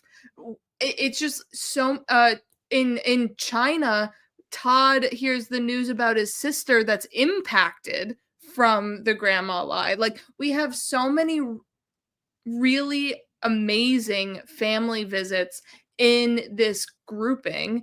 And I always cry every time I see Shane and Boston together. Every time I'm bawling. Yeah, I've never been the biggest fan of family visits. I know I don't want to sound like a cold-hearted person. I know, but the ones in this block, the ones that you mentioned, are by far the best, and maybe that's why I don't enjoy the ones later on as much, is because they were so good here. The Tocantins one, the Gabon one, like, that is amazing, and they strayed away from that. But that's part of what makes these seasons so special, is that they have that unique twist on the family visit where everyone could get their loved one. You know, Kyle, I often say I'm not a big fan of the family visit, but I am a sucker for a family visit. Let me tell you. Even something as simple as like the family visit in Micronesia, where Eric's just like, that's Jeff Probst. Yeah. Like, that is such an impactful moment. It's like, this is so real. This is a different evolution of the game in this is where we see these people as they are in real life. Like, Mhm. there are times where we see characters. If anyone watched Ozzy's pre-50 interview that came out today from Mike Bloom, he mentions that, like, every time he's played the game, he plays as Ozzy, and he wants to play 50 as Oscar. Oh, This is kind of like we get these characters, right? Like, as much as we don't want to admit it, and like some people are characters on Survivor and real life, like Coach, but sometimes people ham it up for the camera and we don't see them as a person. When we have a family visit, we get these people as people. And Mhm. it was so like we kind of had family visits in that first 10. Obviously, we get to like big blown family visits at all. But like this is where the family visit was a staple of Survivor. You had a family visit in every single one of these seasons. And they Mhm. are so impactful. Even those ones that like change later on and become more impactful. Like the Cook Islands family visit means so much more now than it did when Cook Islands first aired because of Right. like Penner And and oh Stacy of yeah. it all, right? Like there's just so much to these family visits. Like they're just so important. I feel like also some of these family visits and them, being able to come to camp and things like that shaped Blood versus Water. Now, I don't Mhm. know any track records on any of this or anything, but that's just like my feeling of like seeing what they do around their family member, being like, Mhm. wait a second, what if we put them on the island with Mhm. each other and make them compete against each other? That could be a thing. So The like, HB one. I forgot that one right yeah, there. Mhm. Perfect, HB, right? Honey Bunny, go Perfect. do this. It's- Honey Bunny, yeah. go do that. Like the way Panama breaks up their loved one, of Terry's wife being the most strategic person out on the Yeah. island, like it is wild. I think he had a child there too. Yeah. Uh, like So with the family visits, we also see a rise of endurance challenges like chimney sweep, and where mm, you have to hold your weight, a Mhm. percentage of your weight. Like these are challenges we see throughout the rest of Survivor that reoccur very often. We see different versions of chimney sweep. That obviously the most prominent one is Coach in the martyr approach, but Stephanie, Rafe, and Danny do a version of chimney sweep for mm, their final challenge. mhm. I think the bigger thing with this era when it comes to endurance challenges is endurance challenges were almost strictly final immunity challenges in Yeah. that first group of 10. This is where we started seeing them spread out throughout. And we have like Yep. iconic endurance challenge moments in this. We have this one, we have Parvati and When It Rains It Pours, and like the Mhm. entire like deal with Jason to like step down and they just vote him out again afterwards. We have the deal between Parvati again and Danielle in Heroes versus Mhm. Villains The during Get a car Grip. challenge Like in the car Fiji challenge in is Fiji. Yeah. an endurance challenge. Right. There's Like holding Yeah. yourself up on a platform. Like, yeah. it's just like this was Survivor Real. Again, this is like the benefit of having a 39-day format where you have like that extra day off, so you can have these challenges run long. Mhm. But Mm. this is Survivor just kind of realizing, hey, these are some of the most entertaining ones to watch because we can kind of change the way it is. We get to talk to the players a little bit more. Mhm. Tempt Temptation them challenges, down. Yeah. yeah, like temptation challenges are so interesting and like man, what I would give for a temptation challenge in the new era, like please. Where it's not But a voice negotiation, it's a true temptation. oh my god, if Jeff Probst at some point in Survivor 50 comes out and it's like, here's chocolate and peanut butter, like I'm sold. Like greatest moment of the new era, right there. Like no one even has to take their clothes off. It's the greatest now moment Yeah. of the new era, just because it's like that harkening back. Yeah. But it also just means that we have an actual endurance challenge, not like these ones that are designed to only go like an hour. I Mhm. want someone to stand there for 2 hours or hold themselves on a pole for 4 hours. Like, give me some of this Yeah. because these type of challenges, we said it last time with Hand on a Hard Idol, where, or at least it was said it in the comments last time, that these type of challenges show how much someone wants it. Yeah. Show me how much they want it earlier in the game too, because Mhm. I want to know how much these players are willing to go through to win the game. Yeah, and what they're willing to sit out of too, Yeah. or give up. If they're willing to give up immunity because they think that this slice of pizza will do them better for the rest of the game, by all means. Mhm. Think about Or the rise of these yeah, like sit out challenges during this Jason era too, Siska. right? Yeah. Shane and the hamburgers. Yeah. Mhm. And or you could mix them up, right? Like make things a little bit more creative. Like one of my favorite challenges is the final immunity challenge of China, where they're Mhm. stacking the plates. Like Yeah. Yep. if you're gonna stack something, maybe you know not no more balls on a thing. Like maybe hold something else, or Mhm. just a little bit something else to make it more unique. Like We coins also on a sword. see Coins on yeah, a sword. That'll be next week. that's next. But we also see some motion here, which was in the running for Survivor 50 to be the final immunity challenge for us to vote on. Let's Like, be real, it probably won. It well, probably won. I did not vote for it, but Pinball Wizard, I think, is what I did. think so too. But we have some motion that has been a do or die for so many people as the final immunity challenge. Mhm. It is good Yeah. for pure concentration. Like Mhm. some of these challenges, your body can give out. Right. We saw like in the Panama one, that one wasn't really balanced. Same with Mhm. Guatemala. They weren't balanced physically, but this is a true mental test. Mental Right. only. Hardly anything physical going on here. Mhm. Now that we're talking about Samotion, I do want to point out one of the negatives of Samotion, and I don't know if Survivor realizes it is terrible from a viewer perspective. It is so impossible to follow along, and you just get cuts where like you just see the person drop, and you can't get the wide angle shot where you see everyone doing it at the same time, and it Mhm. actually be meaningful and impactful because like you can't see where that other ball is in the track. Yeah. So I understand like why it gets invited, and again, like I think it is probably one of the best challenges they've ever introduced in Survivor, and it's just overused Mhm. now. Mhm. But this is a challenge that is risky to put on here from a production standpoint, like from a TV production standpoint. Yeah.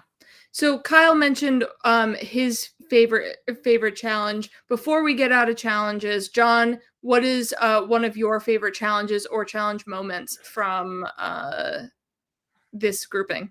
Well, I haven't talked about Gabon enough yet, so Yes, let's talk Gabon. about like Yes. any of the challenges. Gabon is so fascinating because this feels like a season that really pushed the bounds of what Survivor would be.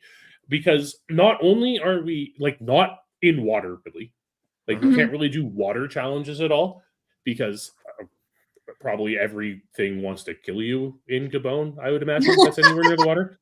Uh, but on top of that, you have things like rolling a ball down a hill and trying to get it in a net and blocking it with shields, right? Like that's so fascinating as a challenge because it's so ridiculous and it looks so. But like again, like taking my complaints about Samotion, that looks so good visually. Right. Like Gabon had you throwing like beanbags off a cliff to hit a target or balls off a cliff to hit a target. Like Yeah. that should be terrible. Like you're Yeah. doing a quiz to like get this and then like throwing it. And it's like, no, this is fantastic. Like this is so cool because it's so different. Yeah. But Capone also has golf with a slingshot. And Randy yelling at Maddie as they stand over this like the target, saying how to shoot this ball so it lands in the target. And they're literally on top of it. It They is could just drop one it of in. yeah. And that And they argue that about it. entire challenge is just like one of the greatest, like from beginning of that challenge to the like from the moment the tribes walk into that challenge to the end of that challenge is just comedy gold because that's our like gif of Yeah, Gabon. that's the challenge. That is the response to Marcus. Marcus being voted out. That look on it, that the look of shock on Corinne and Sugar's face and Maddie lighting up. And you close it with Randy and Maddie arguing about how to drop a ball onto a target. Like pure comedy gold. There was also like the fruit ninja challenge in Gabon. Yes. That challenge is ridiculous. And Yeah. Crystal was so bad at it. But They it had a was monkey in the so- middle challenge. For like just random stuff, but it Like, made for a it's very fun season of challenges. so fun. It is so they had the like paddling boat like Yeah. Or polo-ish Randy challenge. turned into Wayne Gretzky and like made every Yeah. shot. Yeah, it's just like the season as a whole, like for challenges, Gabon is top tier and does not get talked enough about just like the variety of challenges and how ridiculous these challenges are compared to the rest of Survivor. Mhm.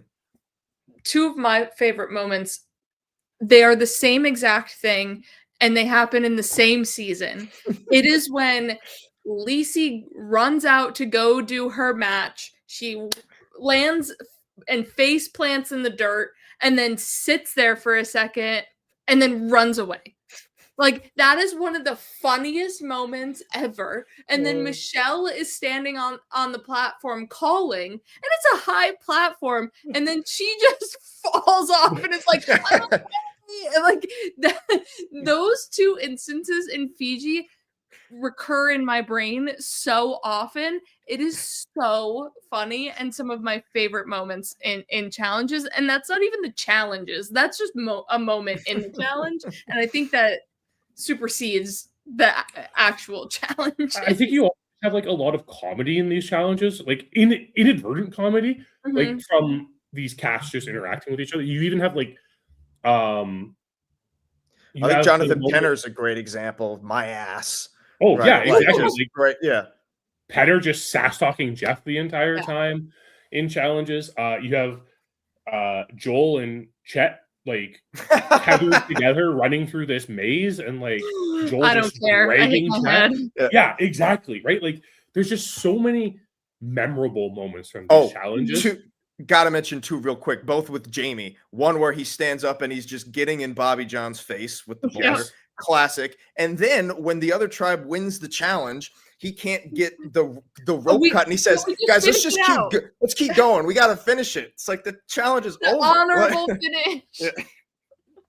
Now that we're on to Guatemala, you also have something as simple as like some of the challenges going into their rewards, like the reward that Judd wins, where he like assigns everyone a meal. Absolutely spectacular. Gold, character gold. So, speaking of character gold, wow, you guys are just leading our segues here. We're going to go into casting a little bit. Sad we do not have the casting specialist Blake here with us, but we're going to do our best here. But I think some things that we've kind of touched upon here, this era has the captain season, has the half and half season, and has the full returnee. Now, the half and half season, we see it in another version of fans versus favorites. We see a blood versus water. Like, there's multiple different ways that, you know, we introduce returnees. So let's talk about like really the rise of also returning players too, because yes, we had all-stars, but that was like one season. Now we have 3 in one group of 10. We talked about it last week. All-Stars was revolutionary when it came to television. Like it changed reality TV because all of a sudden, wait, we can bring these people back. All of a sudden, it wasn't just like, here's your 15 minutes of fame. It's like, hey, you can make a career out of being a reality TV star. And even if you won, you can come back.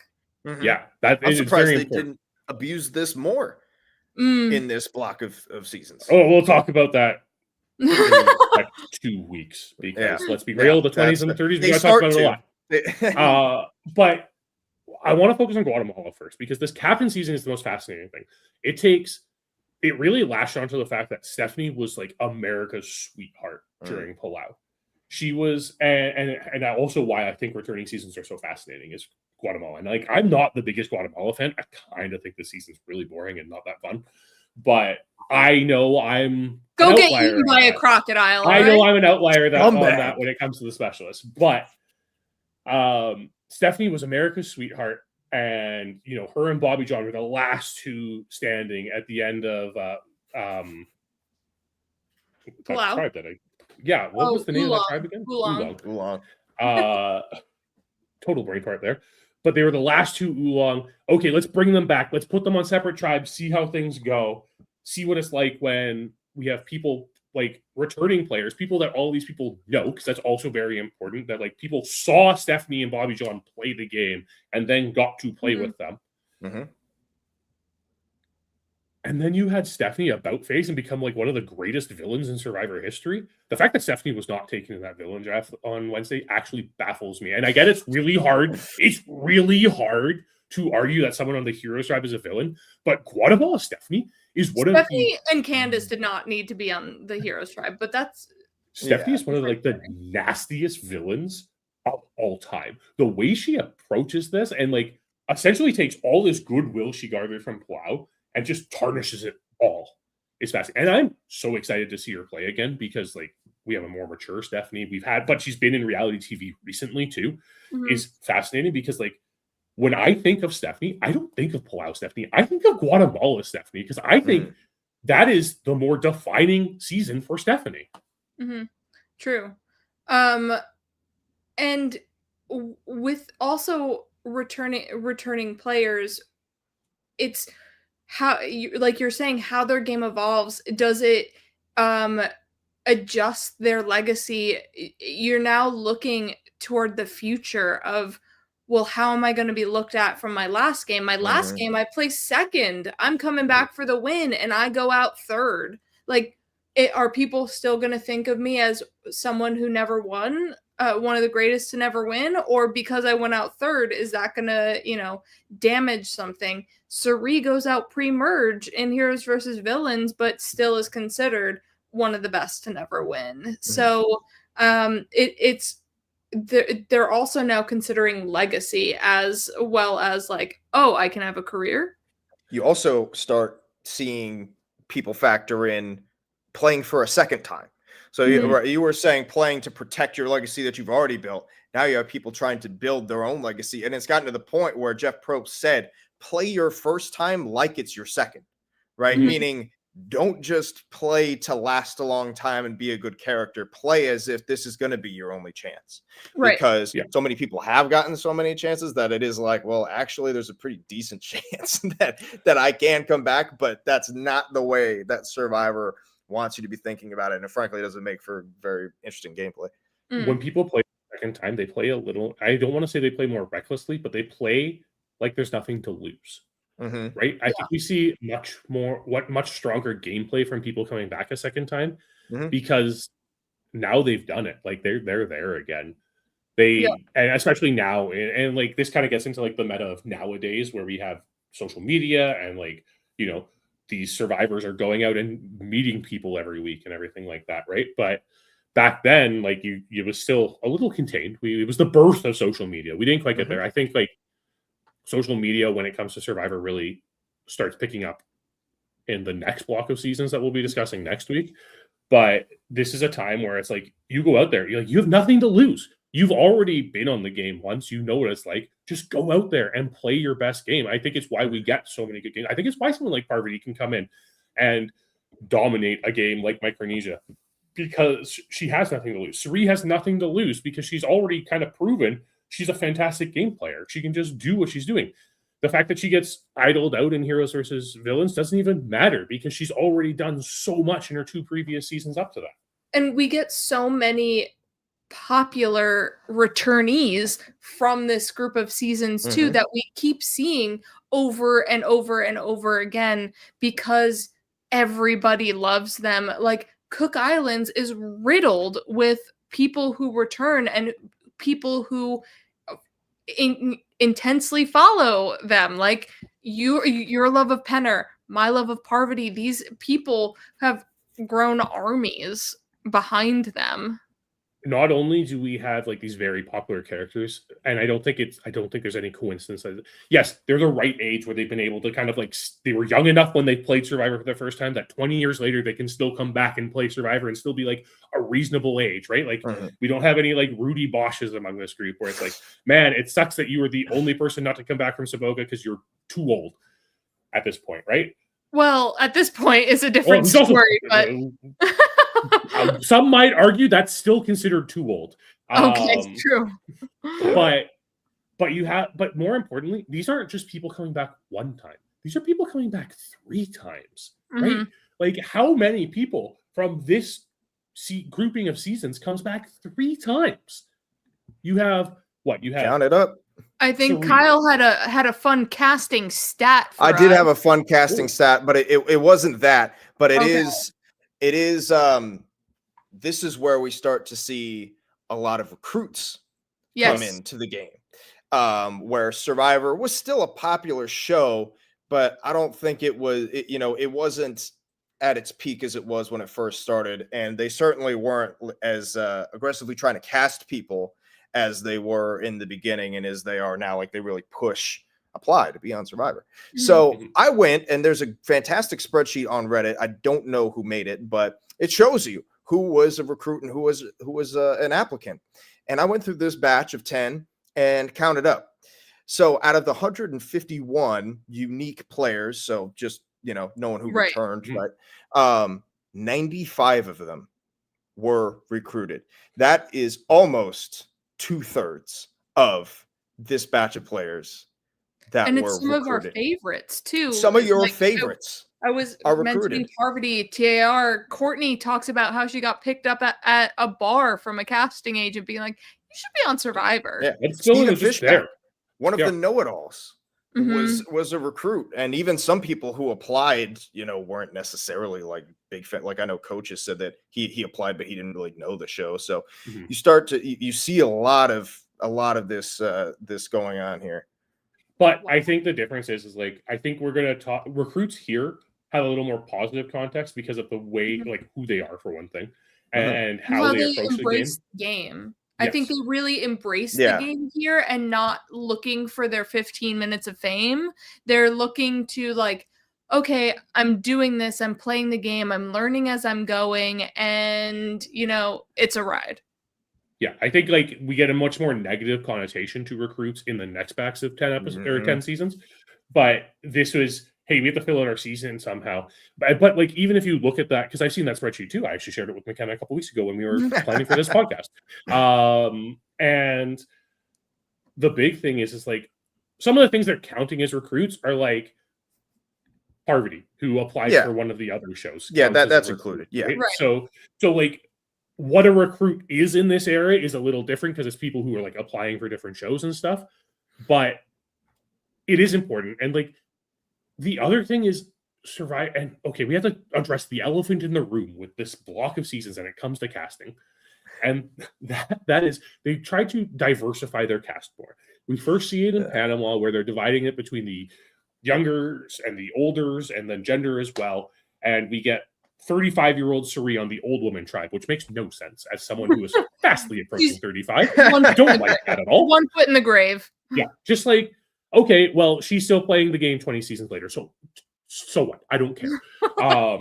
And then we get the next two seasons, which, okay, like this, it sparked a lot of controversy when you see Cook Islands and you see people divided based on their races. But this is a diverse cast, and it is arguably like one of the best casts that the Survivors ever put together because of that diversity. Like, it really helped. We saw these intimate moments, like being able to watch I2 connect as these minorities who are, going up against the Raro tribe. And just how impactful that is, right? How much it broadens the way you can, even though you listen to like Earl. If you've listened to any interviews with Earl, it's so fascinating. Listen to him talk about the impact of him winning the game and how much it increases Black viewership of Survivor and how much like there was promotion put on to have him on like specific radio stations to increase his visibility to the Black community, just so like to make people aware of Survivor. It's so fascinating to see that. And yes, Fiji also had this same, because they were going to do it again on Fiji, and think like Andrew Denson said it somewhere earlier, like Melissa McNulty, thank you for dropping out last minute. So we had 19 people on that season. They couldn't divide it that way, but it's still there. And like, you can see it. And this is like the same type of casting that they strove for in the new era with the casting. And in fact, it's better than the casting they do in the new era for diversity, because we have more than like 2 people of Asian descent on the cast. It like diversified it even more, and it's so great to see that. It was risky. It had a lot of negatives around it. maybe dividing them into tribes based on their races was a bad idea, but it really did make it so that there were more people and experiences, and it made it so you were seeing even more. Like, this was one of the things that I said last week, like, really didn't pay off for, like, we got people from all walks of American life, but for the most part, it was a very white dominated parts of American life. In fact, there were only 2 Asian castaways in the first 10 seasons of the show. Yeah. 3 if you count the fact that one of them came back for another season. That's true. So like, we get more diversity, we get more people, and like, this is again one of the reasons why Survivor can last 25 years is because like more and more people can connect with it. Did they go about it the wrong way? Yes. Did it ultimately pay off? Also, yes. I mean, whenever I get a headache, I still default to like going like this bad wind because of the bad wind, and it helps. It honestly helps. So whether it's like the placebo of Cowboy or it actually doing something, I still am like, okay, this helps with a headache if I like focus pressure on my forehead where the bad wind comes out. And the other thing I do want to focus on, if you let me, McKenna, can I talk about Gabon more? Somehow Survivor thought, let's put these 20 people together. 18 people? Yeah. 18 people. Let's put these 18 people together who will probably hate each other and see what happens. And it's glorious in every single way. And let's make them pick their tribes. Right? Like, my God, I don't know exactly what was going on with casting that season, but thank you. Thank you for just like putting these people, because I talk about it a lot on the Rewind. No, see, Ace, I'm here. I'm talking about Ace now. I'm somehow or I talk about it on the Rewind a lot. I love the drama of reality TV. Like, I love the competition of it, but I also love that like MTV drama of it. And Gabon delivers it in spades, because somehow they decided to put these 18 people together, and they also just hate each other. And they made, as Ace once again is saying in the chat, the first tribe swap in Gabon is so good because they just like were like, hey, you guys all hate each other. Please rank each other now. I don't know who thought that was a good idea, but it was the best idea you've ever had. So amazing. I mean, GC deciding to elect himself leader could have led to the chief twist in Samoa. Yeah, exactly. Right? Like, there's a world where that connects. I didn't even think of GC that, game changer. Yeah, right? That's what stands for. Where was he? Yeah. Where was he? G Sizzle. So we're talking about a bunch of like these memorable moments from these seasons, and I think we should like rapid fire a bunch of other extremely memorable moments, like Billy Garcia and Candace is one of from Railroad Tribe. Yeah, Candace from Railroad Tribe. That's an insane scene between them. We've talked to death about the martyr approach. We've talked about it with Coach. We're gonna rewatch it again when Survivor airs more episodes. So we don't really have to go deep into the martyr approach. We've talked a little bit about Micronesia. We have Amanda's idol with Eric's necklace. I mean, giving up the immunity necklace is not a new thing in Survivor. We had it in the first 10 seasons twice. But now with this one, it is a bit more strategic and less like, I want Heidi to be safe, and I already have immunity, so Rupert, you can have it. Like, this maneuvering of Eric's idol is something that is still talked about. Jeff still brings it up. It was an idol on Ghost Island. Like, we're also rewatching that episode in 2 weeks. Yep, that's true too. But there's a couple other things from Micronesia that have to be mentioned. Yeah. It's a fucking stick is something still quoted to this day by Survivor fans. Even people who are not Survivor fans sometimes have still heard of that. It's on the thumbnail for this. Yeah, like that is I just such say it an in my real life all the time for no reason. And then Eliza's reactions on the jury is something that is iconic. That visual of her with that that is a moment that you will never forget. Some of the cross-tribal interactions where we have Danny's birthday party and then Cowboy and Ozzy like just winding up on Raro Beach because they decided to go to that island over there. Like these accidental or purposeful cross-tribal interactions were wild, and I could never see Survivor being like, yeah, that's okay now. Plus, like, when we're looking at what Survivor did through this era with like these big moments, and I know like you mentioned the martyr approach, I'm going to mention it briefly because I think it is important. What we really saw was they also experimented with editing. We talked about like the bad way with it with Samoa, where like you show Russell for everything and you take away every other character in that season, including your winner. But we also, I think there are two very distinct things. One is the martyr approach. The way the martyr approach is edited as an episode where it's solely focused on Coach from like beginning to end with him going out and like his journey to exile and everything. Brilliant. Like it arguably leads to the editing in Samoa because it is so revered as an episode, but it as a one-off episode works really well. The other major editing trick they do to us is in Micronesia, and it's Amanda's idol. Yeah. Because this is the first time we don't know if they have an idol or not. And the moment when Amanda stands up and is like, I wasn't lying because when you asked me, I didn't have it, but I got it, is so iconic. It is such a phenomenal move. And the fact that the editors were smart enough to leave us in the dark about it is so refreshing. And this is also like one of the reasons why Survivor feels so good and why we can go back to it, because it's different. Every season is different, not just from a gameplay perspective, but from an editing perspective.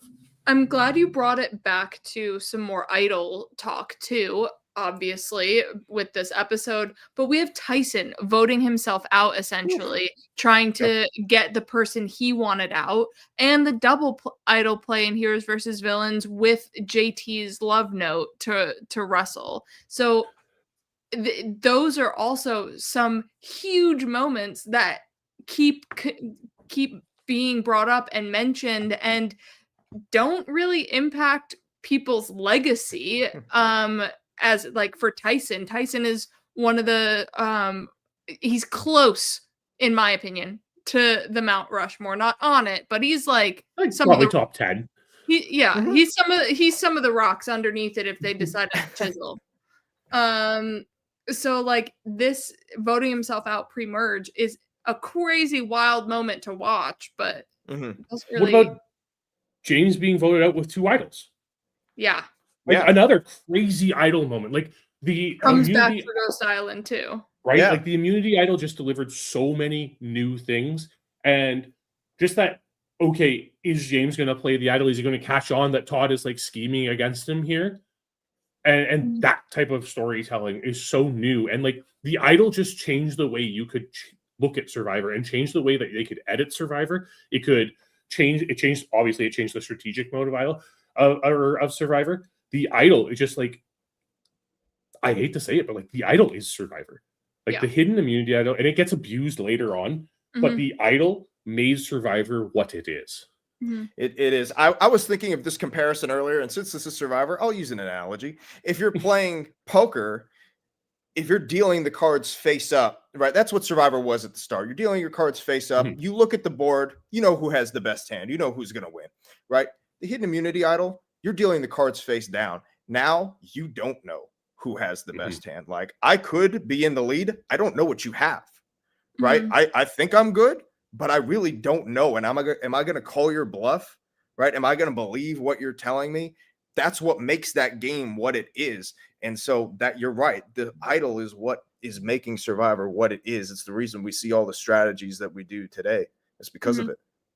So as we are winding down from this 2-hour celebration of 11 through 20, Kyle, do you have any final thoughts, love, whatever you want to show upon 11 through 20? I do love this batch of seasons. It really is so classic, so nostalgic, and it was the culmination of Survivor up until that point. We didn't talk about heroes versus villains. I don't think enough here is that it was like the pinnacle. Like it was the first 20 seasons, 10 years of the show. You're doing a full stacked cast of all stars. Yeah, it was just such a giant moment, and it put a cap like this batch here puts a cap on all the first 20 seasons, right? Mm-hmm. Like it feels like everything that came after it was so new and so different. And this specifically, this group of 10 has like an era about it, Yeah. right? It's got that classic feel to it that people are trying to recreate, or they want Survivor to recreate. And I think that says something about how special these seasons really are. And these seasons, I think, really encompass, or like from 20 down, really encompass that old school Survivor that we've been talking about, old school, new era. And now with 50, it's kind of lumped everything prior to new era as old school. And that's like simply not the case. Because it's just easier to define people as like the old school versus new era of it all. But yeah, you're right. That it, it's kind of the last of that old school Survivor feel. John, any wrap up thoughts for these seasons? So many. I mean, I said this to Phil after we wrapped up last week, and he was like, "Yeah, great." And I was like, "Yeah, we probably could have talked another 2 hours about last week." I think we could easily talk another like 6 or 7 hours. I can't believe I just used those two numbers. That was a terrible decision. What are you doing, sorry, John? everyone? 6 to 9 hours. 6 to 9 hours. 6 to 9 hours, exactly. Let's go back. That's our generation. But like we could talk forever about these seasons. Like there's so many little moments. We've talked about so many little moments. We talked about the big moments, but we could talk about everything. I think it's so important that this era introduces the idol. It starts with a returning player season that just has captains. It grows into these monumental strategies, into this diverse casting, into, kind of like comes to this point with Micronesia where you're like, oh my God, we have half returning cast, half fans, and it's just this fantastic season all the way through. What's going on? How can we top this? And then it gets like the chaos that is Gabon, and we see this beauty in Survivor, in like the cinematography in Survivor. We get Token Cheese, which like we didn't spend a lot of time talking about, but is such a revered season. We have Samoa, which does change the game, and we cap it all off with heroes versus villains. Like we cap it off with a season of all returning players celebrating 10 years of Survivor. A season that McKenna, I was talking to you yesterday about this, probably is the only reason we still use the terms heroes and villains when talking about characters on Survivor. Like this is because this season is called Heroes versus Villains, we define people who play Survivor as one or the other. Doesn't matter where they fall on this spectrum of the way that you would define these players. They're one or the other. This is like our binary decision when it comes to Survivor players. And it is everything. Like Heroes versus Villains, it's not my personal favorite season of Survivor, but it's a lot of people's favorite season of Survivor. When deciding what season to put on Netflix, when we finally get to talking about Survivor on Netflix in 3 weeks, like Heroes versus Villains is one of them. And there's not a single Survivor fan who would say, hey, yeah, the first season you should watch is Heroes versus Villains, because there's so much backstory that goes into it. But it is that good of a season that you could put it on there. People can watch it without any of the context and still be like, oh my God, I love this show. We didn't even talk about JT handing the Russell over to, handed the idol to Russell. McKenna mentioned it briefly. But yeah, But there's just so much we could talk about in this era. Yeah. It really is this era that I think really defined it. And like, we'll talk about it next week, but like we start seeing a decline after this in viewership and engagement with Survivor. But this is Survivor. Like I've said it so many times, like the introduction of the idol, the way they cast these seasons, the way they shot these seasons, the way they experimented with episodes in these seasons. This is what Survivor is. This is why I love Survivor. And I'll always go back to it. Like the amount of times I've watched these seasons is innumerable, and I will continue to do so. Yeah. And also this grouping of seasons made not that I want to go out and play Survivor. I trust people too much, but it made you feel like, oh, I'm a fan because of fans versus favorites. I can go and do that. It felt intangible because you just drop the cast and it's like, all right, we're playing. I was actually going for this show, and then I got here. My friend recommended me, and now I'm here. Someone from casting stumbled upon me, but this, whether they were real fans or not, it felt like, oh, I'm a fan of this show and I can actually do it if I want to and send in a tape. And it's also the Suri effect too, though, right? Of like, you're not too far away. Yeah, but it is that Suri effect too, right? That I got up off the couch, True. I played and became like one of the greatest Survivor players of all time. Like, I know she's coming out for 50 being like, I haven't won, so I'm not the greatest of all time. Like, respect so much to Suri Fields for saying that, but like, let's be real, Suri. Like, if you're not on Mount Rushmore, you're like right behind it. You're above Tyson on the Mount Rushmore, right? Let's be real. But I agree, McKenna. Like, this is era of Survivor, and like part of it has to do with like my age as I was growing up with Survivor. And like when I rediscovered these seasons, it is an era where I'm like, oh man, I could do that. Like, I could do that. This is the era that makes you want to do it. It shows what Survivor can be. It still has the journey. It still has the game. Not a journey, the journey of Survivor. Journey. Shudder. It's just, it's hard to look at these 10 seasons and not be like, yeah, okay, this is like 5 or 6 of my top 10 seasons. Yeah. Well, thank you, gentlemen. It has been an amazing conversation here talking about these seasons. Before we go, I'm going to make John do a little bit of work, but Kyle, please talk about your channel, and John, if you could put the link to his channel in the description. He makes some amazing videos talking about Survivor analytics and talks. I don't know. You Well, I just love to talk about Survivor. It's my favorite show. If you thought what I had to say was interesting or you want to hear any more, go and check it out. I talk about international Survivor as well, player rankings, best and worst player for each placement. The fifth place edit? The 5th place edit, yeah, which is an interesting phenomenon. So, yeah, check it out. If you like Survivor content, I think that there's going to be something for you. Alrighty. And then, John, off the top of your head, do you know what they're drafting alliances next? It's okay. We have a calendar that tells us everything now. It's so much easier. Great. So they're drafting alliances next Wednesday. Tegwith has Surviving the Fandom on Sunday.